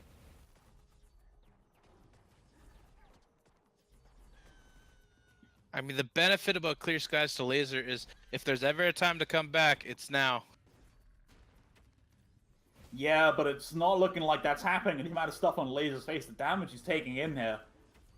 It doesn't look like he's ever going to get close to Mana Frenzy. Looking like the game might just be tying up here with the amount of stuns coming out onto that Blue Golem. That stun lance are putting in a ton of work there for Cat, and that's going to be the game. There you go. Cat not even playing the Clear Skies, apparently wasn't worried about it. Cat's usage of the stun lances in that game was incredibly good. Every time the Blue Golem even came close to threatening something he had, the stun lancers were out and they were keeping it locked down. It was super well played from him. I can't help but think if Laser wouldn't have played that second Priestess and waited for that Fireball to come out, then that push could have just changed the game into his favor because he was catching back up in XP at both bridges. Yeah, it was pretty obvious that in that matchup, if the Priestess was out and the Fireball wasn't there, then that was pretty much going to be the game for Laser. But as you said, when he played that second Priestess, it was too greedy, and letting Cat get that Toother put him back on track. And it stopped him from getting any kind of advantage over Cat in that matchup. Yeah, if he keeps that Priestess out of the range, then obviously he cycles the Priestess and he always has one out on the battlefield that Cat can't deal with. Anyways, we got the Laser's Mortar coming out here against Cat's obviously Milloween. Slow start for both players. Yep, it's gonna be. I would say Mortar has a decent matchup against Milloween, particularly around that second perk, when he was able to hopefully roll over Milloween with the Resurrections. Cat floating a lot of mana here at the start. Which allows Laser to build up a huge push, and there's no Fireball in this one. Oh wait, what are the Stun Lancers? Of course! Cat's just waiting. Cat is waiting to get maximum value out of this. Holy cow. Wow, that was brutal. That was savage. I'm not entirely sure why Laser kept playing stuff into that, especially after the Stun Lancers came out. He should have just left the Dragon Bolt be. He's got to realize Cat has that Fireball, and you can't play more into it. Well, he knew Cat had the Fireball from the last game. So it seems to just be a huge misplay to put that Dragon Bolt down.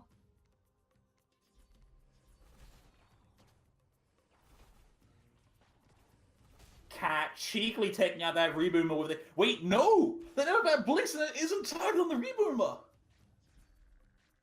You see what you mean about Netherbat? It just decided it wanted to do its own thing. That's what I mean. It's a strong card, but it's super inconsistent like that with the reduced aggro range.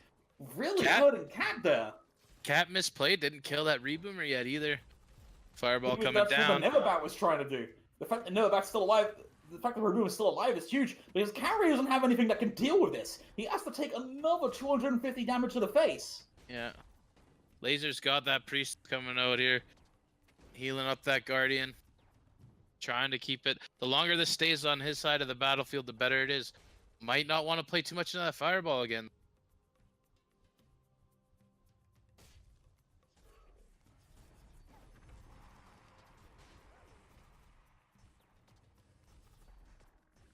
I just got to reconnect real quick. Obviously, Harbinger looking to do a lot of work here. The Priestess healing up. No Fireball on sight. Stun Lancer comes out at a Cat. Cat is looking a little bit down here. He's Laser's coming back in XP, and Cat is down in HP quite a bit, 500. These Reboomers are such a pain for Cat to deal with. Not even the Guardian can help them. This resurrected priestess I too. mean, Ooh, no. I there's the messed that wrist. sentence up. We see double priestess coming on out for Laser. We know how this one goes. Yeah, we've seen this before. We've seen this before, but there's no fireball in Cat's hand. Oh, the priestess stay alive. Look how much Cat has to commit to taking down this chaos on the bottom lane. And that guardian comes out, The protects that Guardian Harbinger. coming in, saving Cat. Cat's considering throwing the fireball out again, meaning the priestess is allowed to be played again for free from Laser. Cat is Laser really struggling against this deck. Laser needs to realize what's going on here. Play I that think priestess as Laser's soon as won. he can. I think so too. Harbinger looking to end the game with 250. That's it, exactly lethal. Laser takes game 2 off of Cat with that mortar. Just really providing so much pressure, Cat couldn't keep up with it. Yeah, Cat missed the fireball on one of the priestesses, and his priestess just cycled, and then Cat had no Oh. answer to it.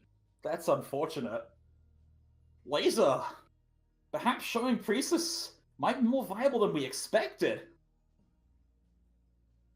With the Guardian, it's not super easy to Cat for answer if he doesn't have those stun lancers on it either, so... Yeah, and we definitely can't ignore that reboomer at the start. The Never Bats inconsistency really put Cat on the back foot from the start of the game. Like, how many times did that reboomer explode? 4 times, I think? Yeah, because that Never Bat blinked off and then was out of the aggro range. The reduced bat aggro range really hurting Cat. Obviously, Laser showing why he's undefeated in this tournament to not letting Cat push him around.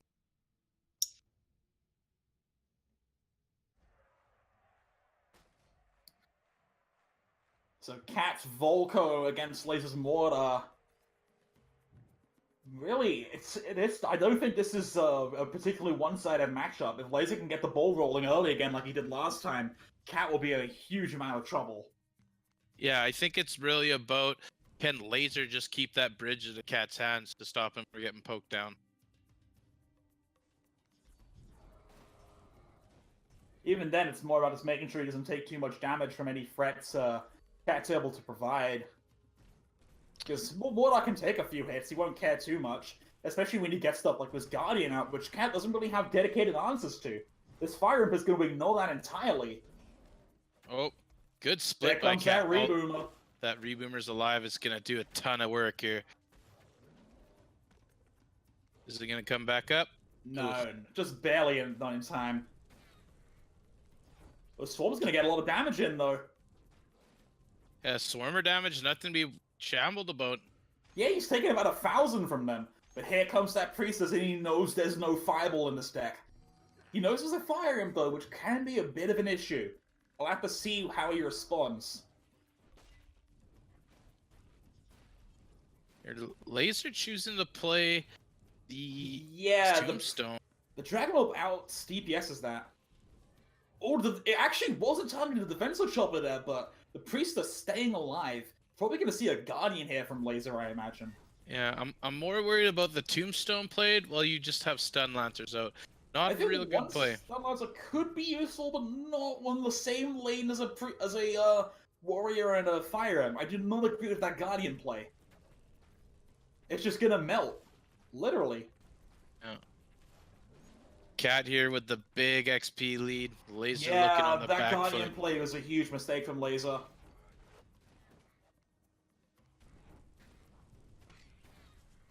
Laser proved that once he gets... Laser already going super low in this match against Cat. That Guardian blade might have just cost him the entire match.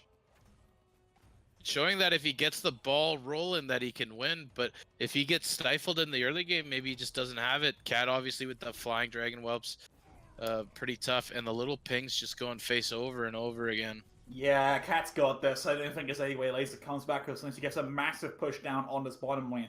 But even then, he's got to deal with that guy, the Divine Warrior Fire Imp combo, which has been such a pain to him. And the stun launch seems to be going down the wrong lane.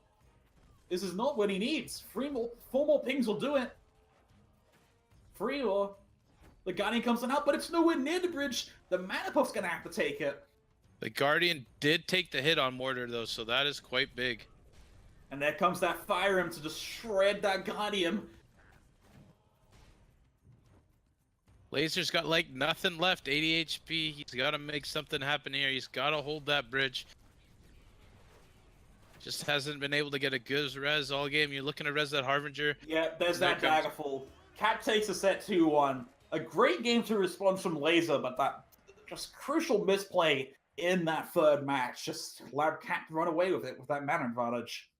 I noticed something that happens. Cat like loses one game, and then he like comes back and just smashes you the next. Yeah, they're enraging Cat. He doesn't want to lose these matches. Yeah, he's like, I don't lose in group stage. Fuck happened. Hello, Masters. We're back for the last match of the group stage. And we've got a cracker coming up for you. We've got Krakens versus Zoom. 2 players right on the edge of being pushed out of the top 8. So this game is for all the marbles for both of them. Here we got Krakens, who we saw at the beginning. He upset Gamer a little bit. This is the first time looking at Zoom here. Krakens played really well today. Yeah, Krakens, both of them have pretty solid records, which is why they're on the edge of being top 8. Kraken's number 5, Zoom is number 8, so Zoom absolutely has to perform well here to get through. We'll see what they can pull out. Zoom does seem to have some pretty interesting decks. We see this is a bit of a blast from the past. We see Swarmer Totem Stormbringer from Zoom.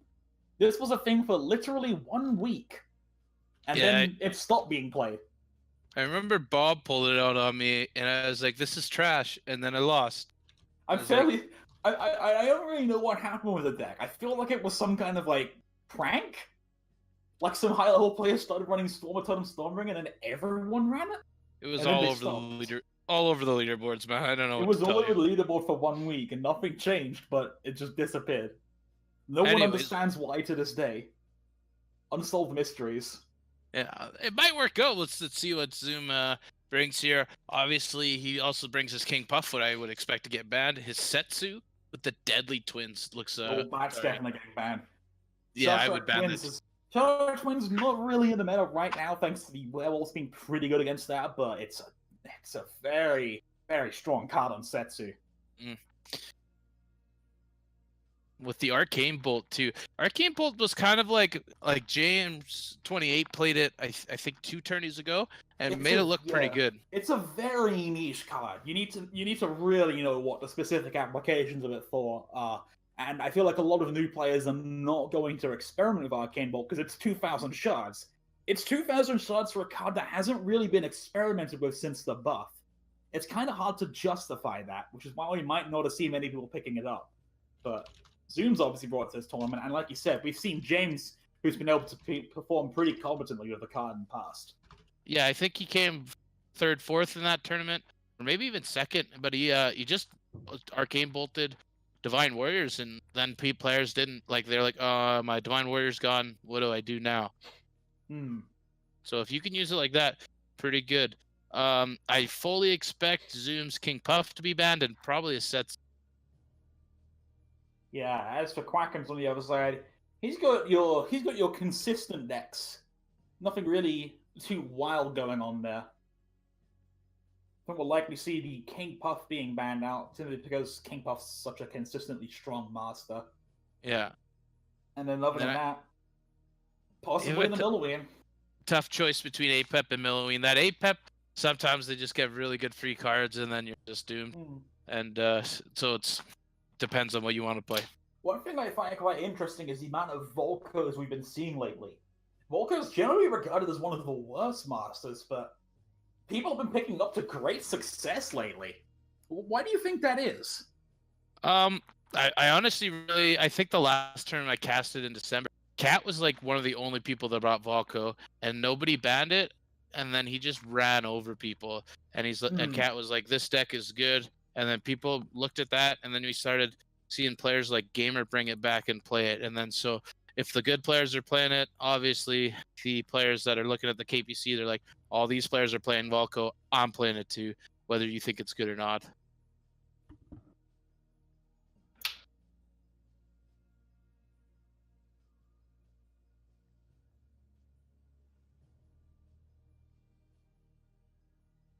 Coming out of Zoom too, that Stormbringer deck, It looks a little weak. The Swarmer Totem, gotta hope it gets the value that he needs. Divine Warrior, classic. He doesn't have the classic combo. I actually don't even know if I like playing Divine Warrior without a Fire Imp very often, just because it's so good. Well, the way I always look at these kind of decks is, if it's such a weak deck, but we're at the end of the group stage and he's edging on top 8, there's something has to be going right with that deck. Because otherwise people aren't going to ban it, and they're going to hopefully just roll over him with it, when he's trying to use it. Yeah, that or the advantage other... of the ban system we have is that it kind of forces all of your decks to be good. Yeah, that or his other deck is really good, and he just loses with Stormbringer and wins it with his second ones quite often. See what happens here. We're just waiting for the bans, I believe.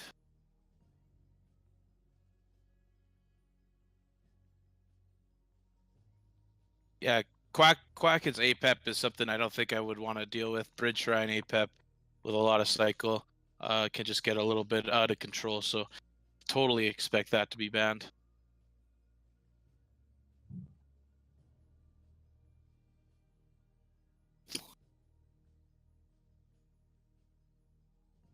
No, they're just doing the bans now, apparently.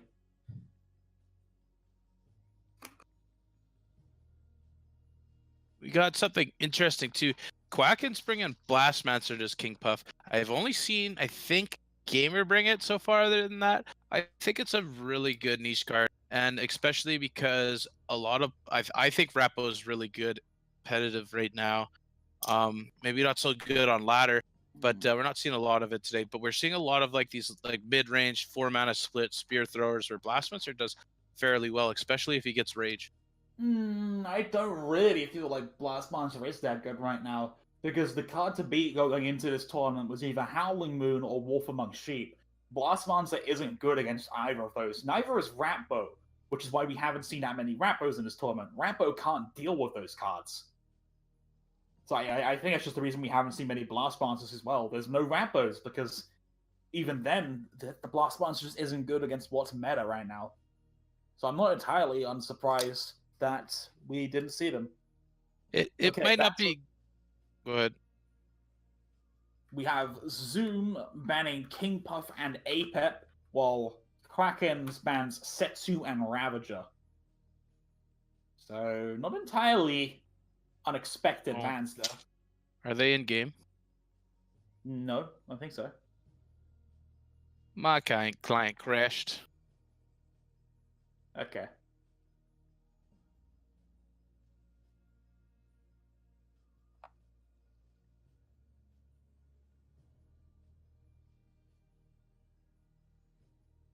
Alright, well, let's hoping to get this match started up soon. And then after this, obviously, there will be a 10-15 minute break where we get our new casters in. And move on to the top 8 after we announce those results. I should be good to go now.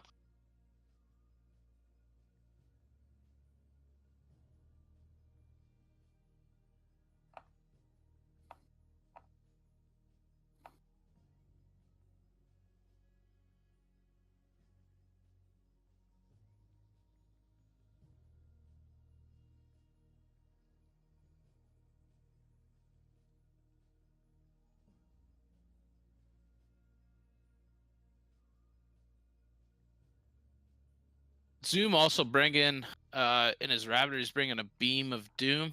Haven't seen a whole lot today. What do you think about that so far? I don't think it's good in Ravager.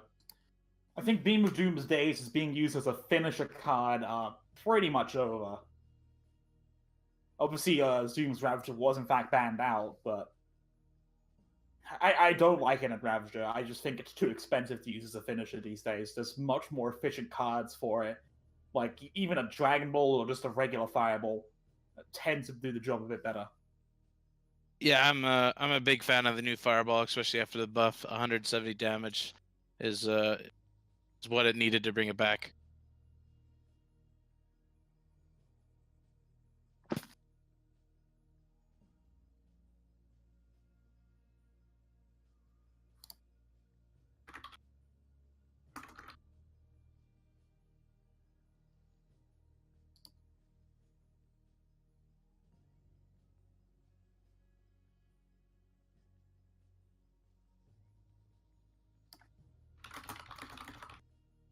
I think that I totally expect to see Stormbringer first out of Zoom, just out of the consensus of Stormbringer seems a little weak, so I'm going to bring it first, try to squeak out a win, see what happens with that. Yeah, What do you think comes out of Krakens first? Probably. Let's see. Maybe just the Volko. It seems to be a fairly consistent victory so far. Oh, are we finally in match? Possibly. I was totally wrong, and you were right. Krakens bringing the Volko and Zoom bringing the KP. Yep. I just feel like the Volko's a really strong starter for this set because of how important this set obviously is for both players. Yeah, come out swinging with your best and hope for the best. Oh, there comes that not lone wolf, there's the wolf among sheep. That's gonna start doing a lot of damage to Krakens. You need something to answer that. Yeah, Zoom with a little bit of a lead here, about 500 damage to Krakens, not answered. Yeah, well, 500 damage is something Volker can catch up with. You obviously don't want to be behind on that in the first place, but I have to consider the possibility he just had a bad opening hand. Krakens with the Daggerfall to kill those drone buzzers. It's the staple card in KP. Yeah, I think we're going to see a lot of value coming out of that Daggerfall if King Puff doesn't get enough shields. Yeah, it seems like a lot of King Puff's matchups depend. Well, did he get enough shields to survive that push lately?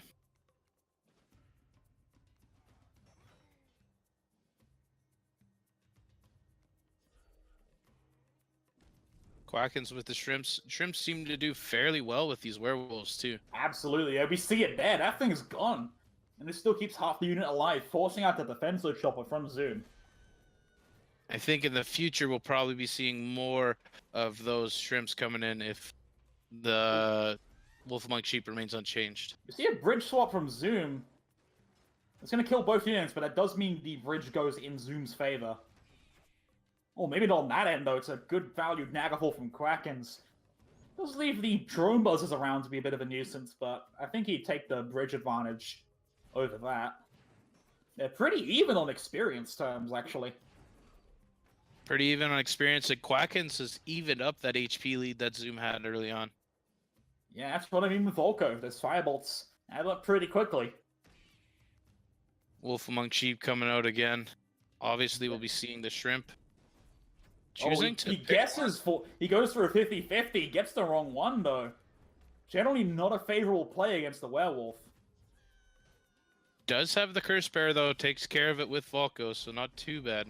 Yeah, the Curse Bearer provides some nice additional DPS and soaks up the damage for Krakens. For 3 mana, that's pretty decent.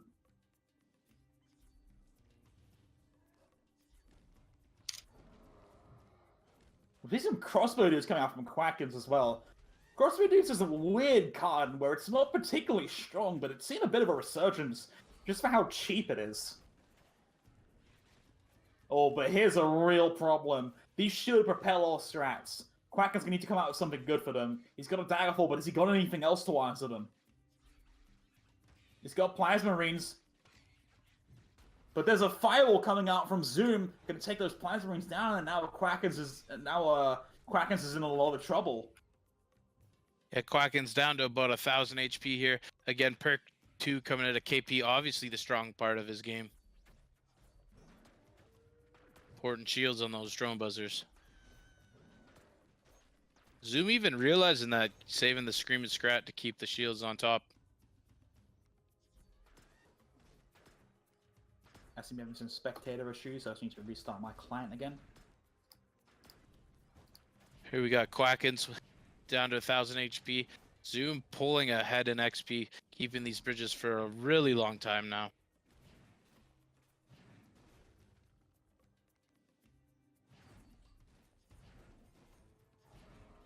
Okay, heading in game now.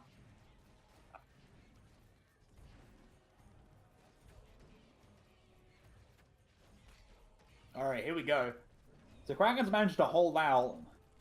The question is, can he start pushing back? Because Zoom's about to hit perk 3. which is definitely a problem for Volko. Yeah, KP's perk 3, pretty good. Usually not the This greatest. might be an even bigger problem if he doesn't deal with that soon. He's now in 2 fireballs range of the game just being over. Oh, good shock rock from Zoom, though. Keeps that Xiao Long nice and safe. It's looking pretty rough for Krakens. It's looking like Zoom might take that first match of the set. Oh, it's a good fireball. Doesn't actually connect the face, so I feel like he could have maybe edged that out. But it doesn't matter, of course. Because that well is going to do enough damage to take him down. Game 1 goes to Zoom. Volko comes out, just looks like it doesn't have enough anti-air against that KP.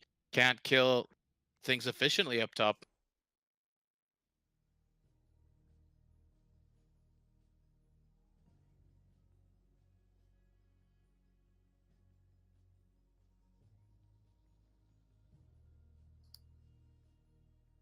So the Krakens we have is Milloween left, I believe.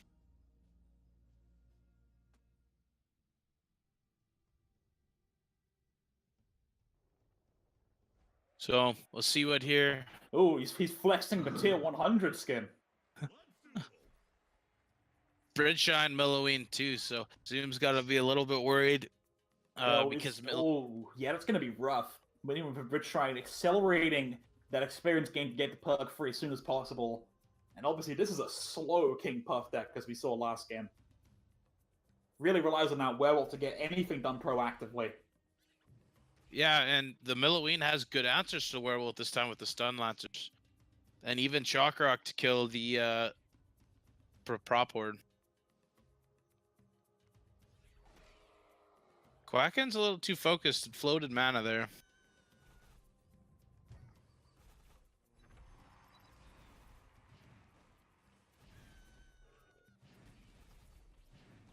Very aggressive Dragon Ball on top lane there from Krakens. The drone buzz is played to protect the Xiao Long. Really doesn't add up favorably for Krakens. Oh, there's another good shock rock there. Wait, did Milloween cancel our attack? Oh, that's weird. Oh, but there's those stun lancers though. That stun's gonna stop that Legionnaire from transforming, negating that card entirely. Which is great news for Krakens. Gives him all the control on the board he needs, and we see this experience really starting to rack up for him early. Yeah, that second Bridge Shrine coming out, and obviously Milloween perk 3 is where she wants to get to, and if he can get there real quick after Zoom gets perk 2, this game's over. Yeah, Krakens is about to hit perk 2 already. Both bridges and the Bridge Shrine. That's a lot of experience coming in. Gives him another tool to handle Zoom's incoming offense as well. And if he keeps up stun lancers like that, it's not even going to be a contest. Good Shock Rock, but doesn't get him the bridge back. No, unfortunate. This bridge swap will, though. No, doesn't bridge swap. Decides to save it for the stun. I can agree with that.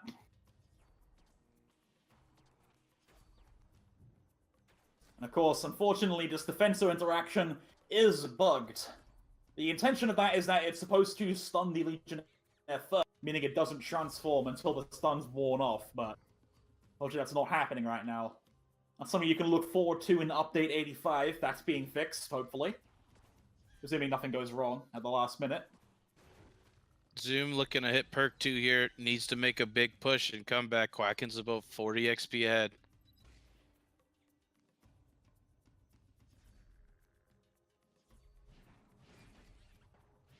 If Krakens wants to, he probably doesn't have to play that Bridge Shrine again. He probably just needs to maintain focus and keep pushing the game slowly but surely. Very aggressive stun lance from Krakens. I thought he was going to hold on to it for a bit longer. Pretty much just choosing to rampage the Zao with that Shock Rock. Not getting a whole lot.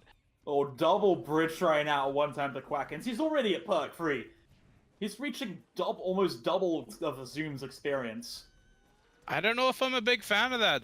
You take away the opportunity to play 4 mana. You're already so far ahead, you don't need to get more ahead. Yeah. Yeah, usually you see a lot of pro players just stop playing Bridge Shrine after perk 3.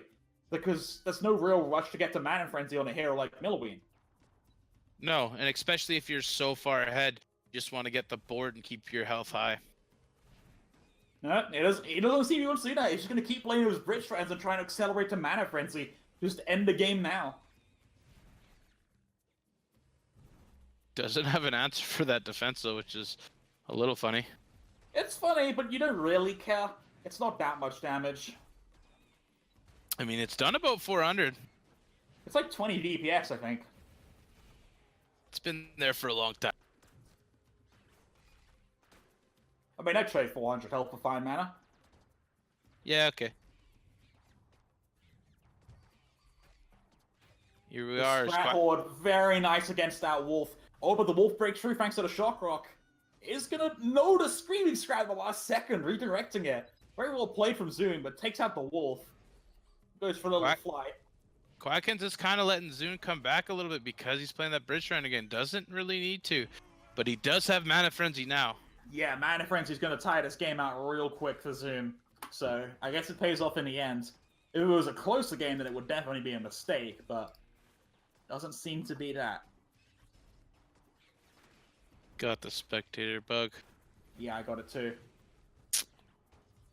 That's a very annoying time for that to happen.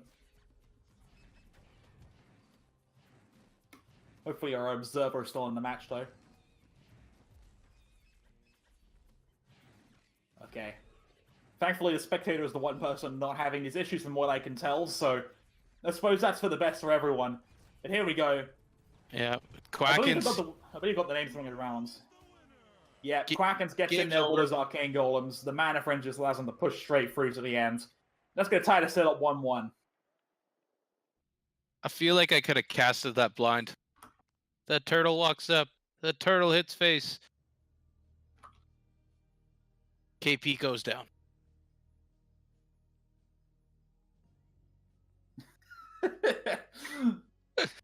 Hey man, there's like 3 turtles out there. I saw it. Once it got to Mana Frenzy, I would say that's how the game tied up. So, the game was basically over at Mana Frenzy. He might as well just disconnect it. So we go into game 3 now. It's Stormbringer with the Swarmer Totem versus the Bridge Shrine. This could be interesting, because Swarmer Totem is a very high-tempo deck. This really tries to hang on to his bridges as long as possible with how fast the Swarms can take it. If he can get some pressure going, he might be able to just stop the Bridge Shrines, which would be a very interesting play. No, he puts it on the top lane.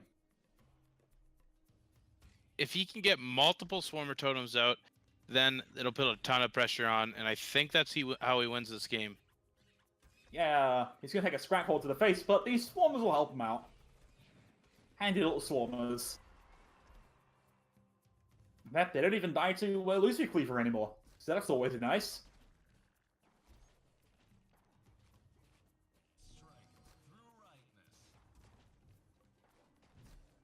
The Swarmer Totem not doing a lot of work so far. Just getting pushed down by that Stun Lancer. It's annoying. I mean, he's had to play an Arcane Golem in response. It's going to back up this Wolf Monk Sheep pretty well. It's a lot of Swarmers over time, so... Provided he gets some kind of consistent push like this Werewolf going, sometimes it'll be enough to back it up effectively. Not this time, though.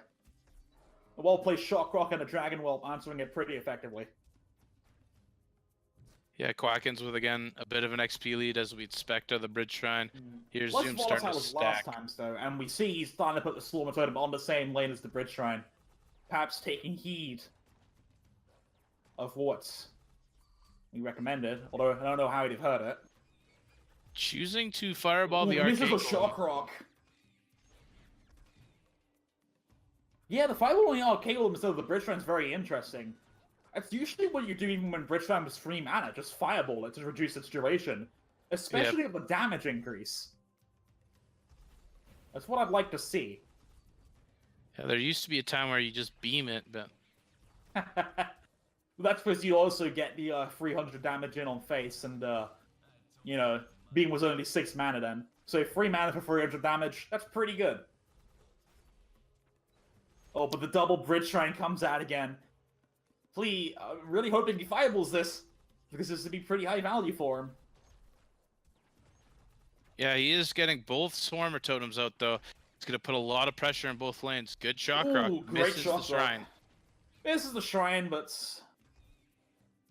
the Swarmer's going to start coming on in. And this is what I mean with those Swarmers, though. It's such high pressure. He's been holding onto these bridges the whole time. If they could just take out the bridge shrine, he'd be doing a lot better. Yeah, he's still down about 20 XP, even though he's had bridges for quite a while now. Screaming Scrap, tanking up that arcane missiles there. Getting a little lucky with the werewolf transfer. Yeah, and that's a pretty good fireball there as well to capitalize on it. And it gets some nice damage on Krakens. And we actually see Krakens is pretty low. He's been chipped down quite a fair amount this game. Yeah, I didn't even notice. He's been just getting chipped. Yeah. Is that the power of Swarmer totem? The Swarmer's just been whacking on face every now and again or something? I don't even know where this damage came from. Krakens is 2 fireballs away from death. If He's Zoom got just 2 decides... totems out at once. This is so much pressure.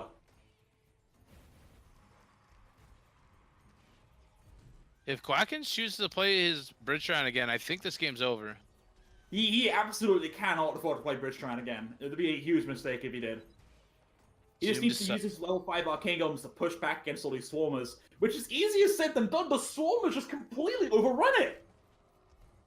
Really can't underestimate the DPS of that card. That looks like it's it. Zoom takes it. The Swarmer Totem Stormbringer. Just the amount of pressure that deck puts out. He couldn't keep up. Even with that massive experience advantage, it doesn't matter if you're dead. Yeah, the bridge shrine not really coming through there. Maybe played it one too many times. It just all of a sudden was at 900 HP. I have no idea what happened. Where did his HP go?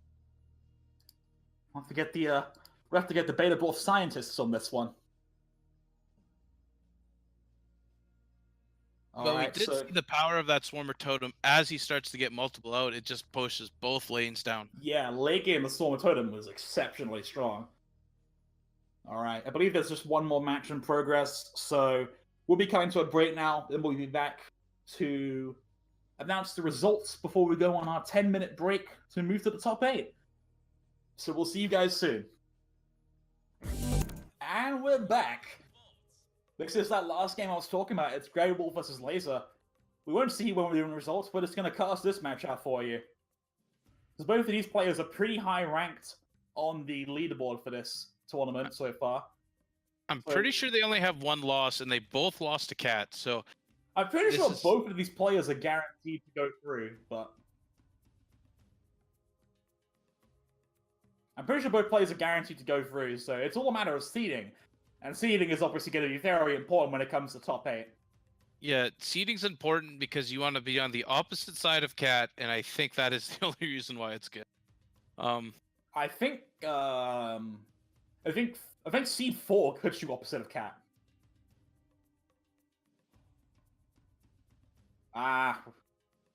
We'll have to radio cast a bit, it sounds like. Radio cast.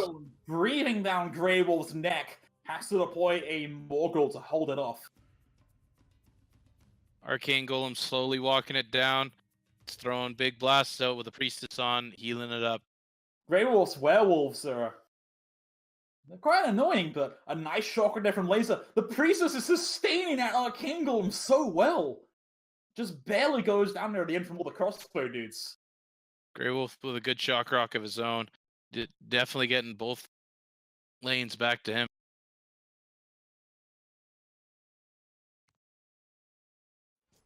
Here we got Grey Wolf with another totem up top lane, Starly Crossbow Guild.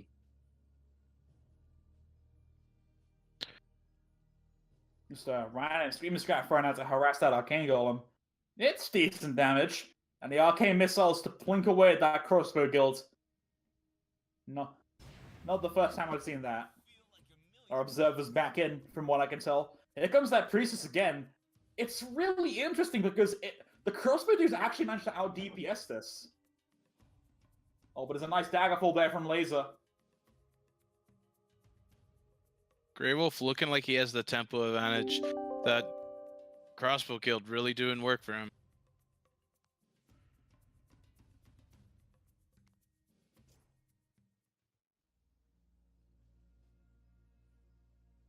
Wolf among sheep, pulling down the center. That's dominant bridge control there. We've had the werewolves on the bottom. No, it was on the top lane. It was actually at half health, it seems. But that defensive chopper's gonna stop it up. See arcane missiles again to take down that crossbow guild. Again with this priest is just barely sustaining minions with no health left. Laser shown priestess can be a card, I think. Yeah, it's trying to be pretty effective, but his priest is taking a little bit too much damage on the front line from the crossbow dudes. But a double arcane golem set up now. Priestess is a shorter attack range, I think, which is a shorter model, putting it on the front line there. Yeah, So what? Okay. Grey Wolf with the pressure. He's now taking the XP lead too. Looking for that perk 3. Pretty big perk for Stormbringer, especially to help chip down that Priestess. Priestess kind of walking the wrong way, unfortunately.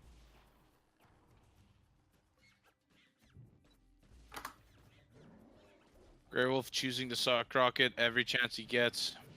Yeah, the priestess heal. Oh, actually, on the werewolf. The priestess heal is good, but it doesn't seem. It just seems to be a little bit too. Not enough. It's just not enough. It gets whittled down by the crossbow dudes anyways, who manage to out DPS it every time. These guilds are super efficient for Grey Wolf in assisting these pushes. Especially now that he's got perk 3. The Stormbringer Harass is going to be really obnoxious now. Well, the mana is built up enough where you can now use 2 at a time as well, so that'll start pushing both lanes at the same time. Yeah, we saw it at the Swarmer Totem. That werewolf stick in the face despite the Arcane Golem pushing it around. That puts Laser in a very dangerous spot. It's looking like Grey Wolf's going to take this. Laser down to 280 HP. Just about done his crossbow There's guilds in that blue both golem. lanes. You've got to be a desperation play at this point. Blue Golem is not good against the crossbow guild.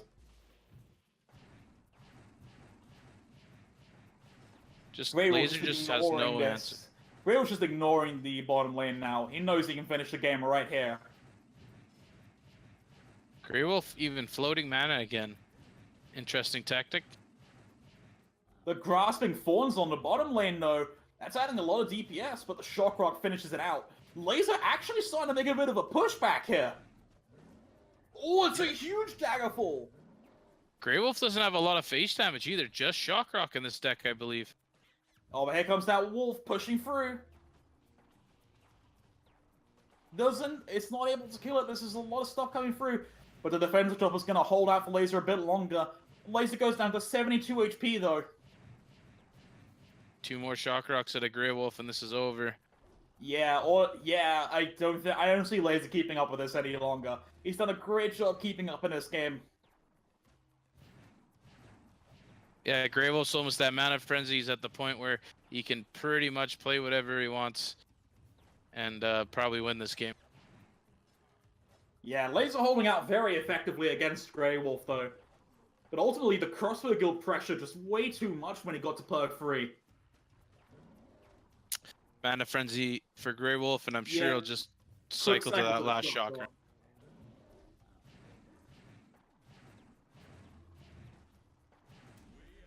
Oh, no, Morgul's going to finish it up. That's going to be the match going to Grey Wolf. That looks to be the group stage, I believe. Is that the final set? We'll have to see if that's the end of the set.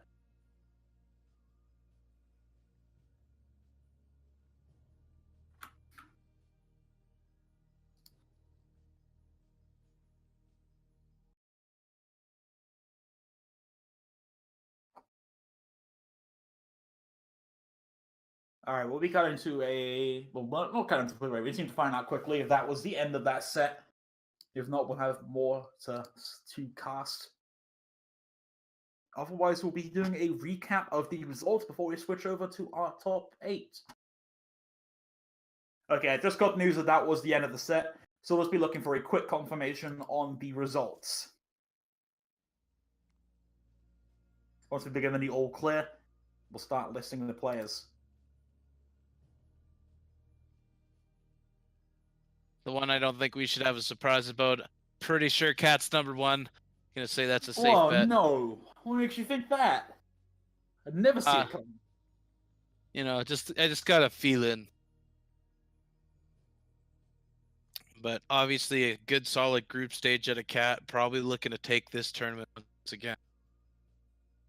Once again, indeed.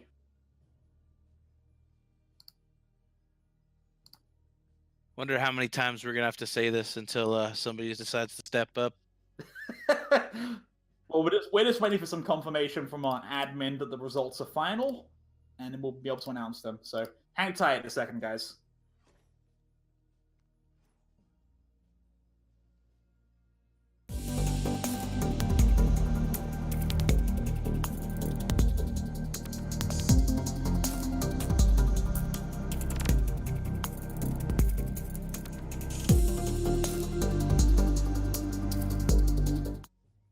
All right.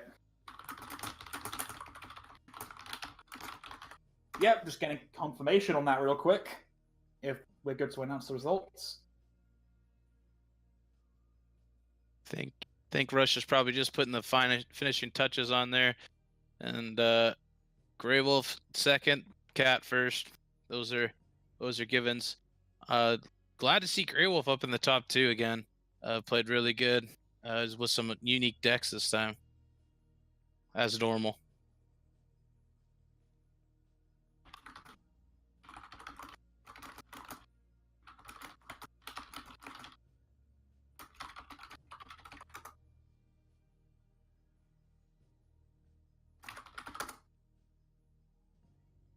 All right, looks like we have the final results in for now.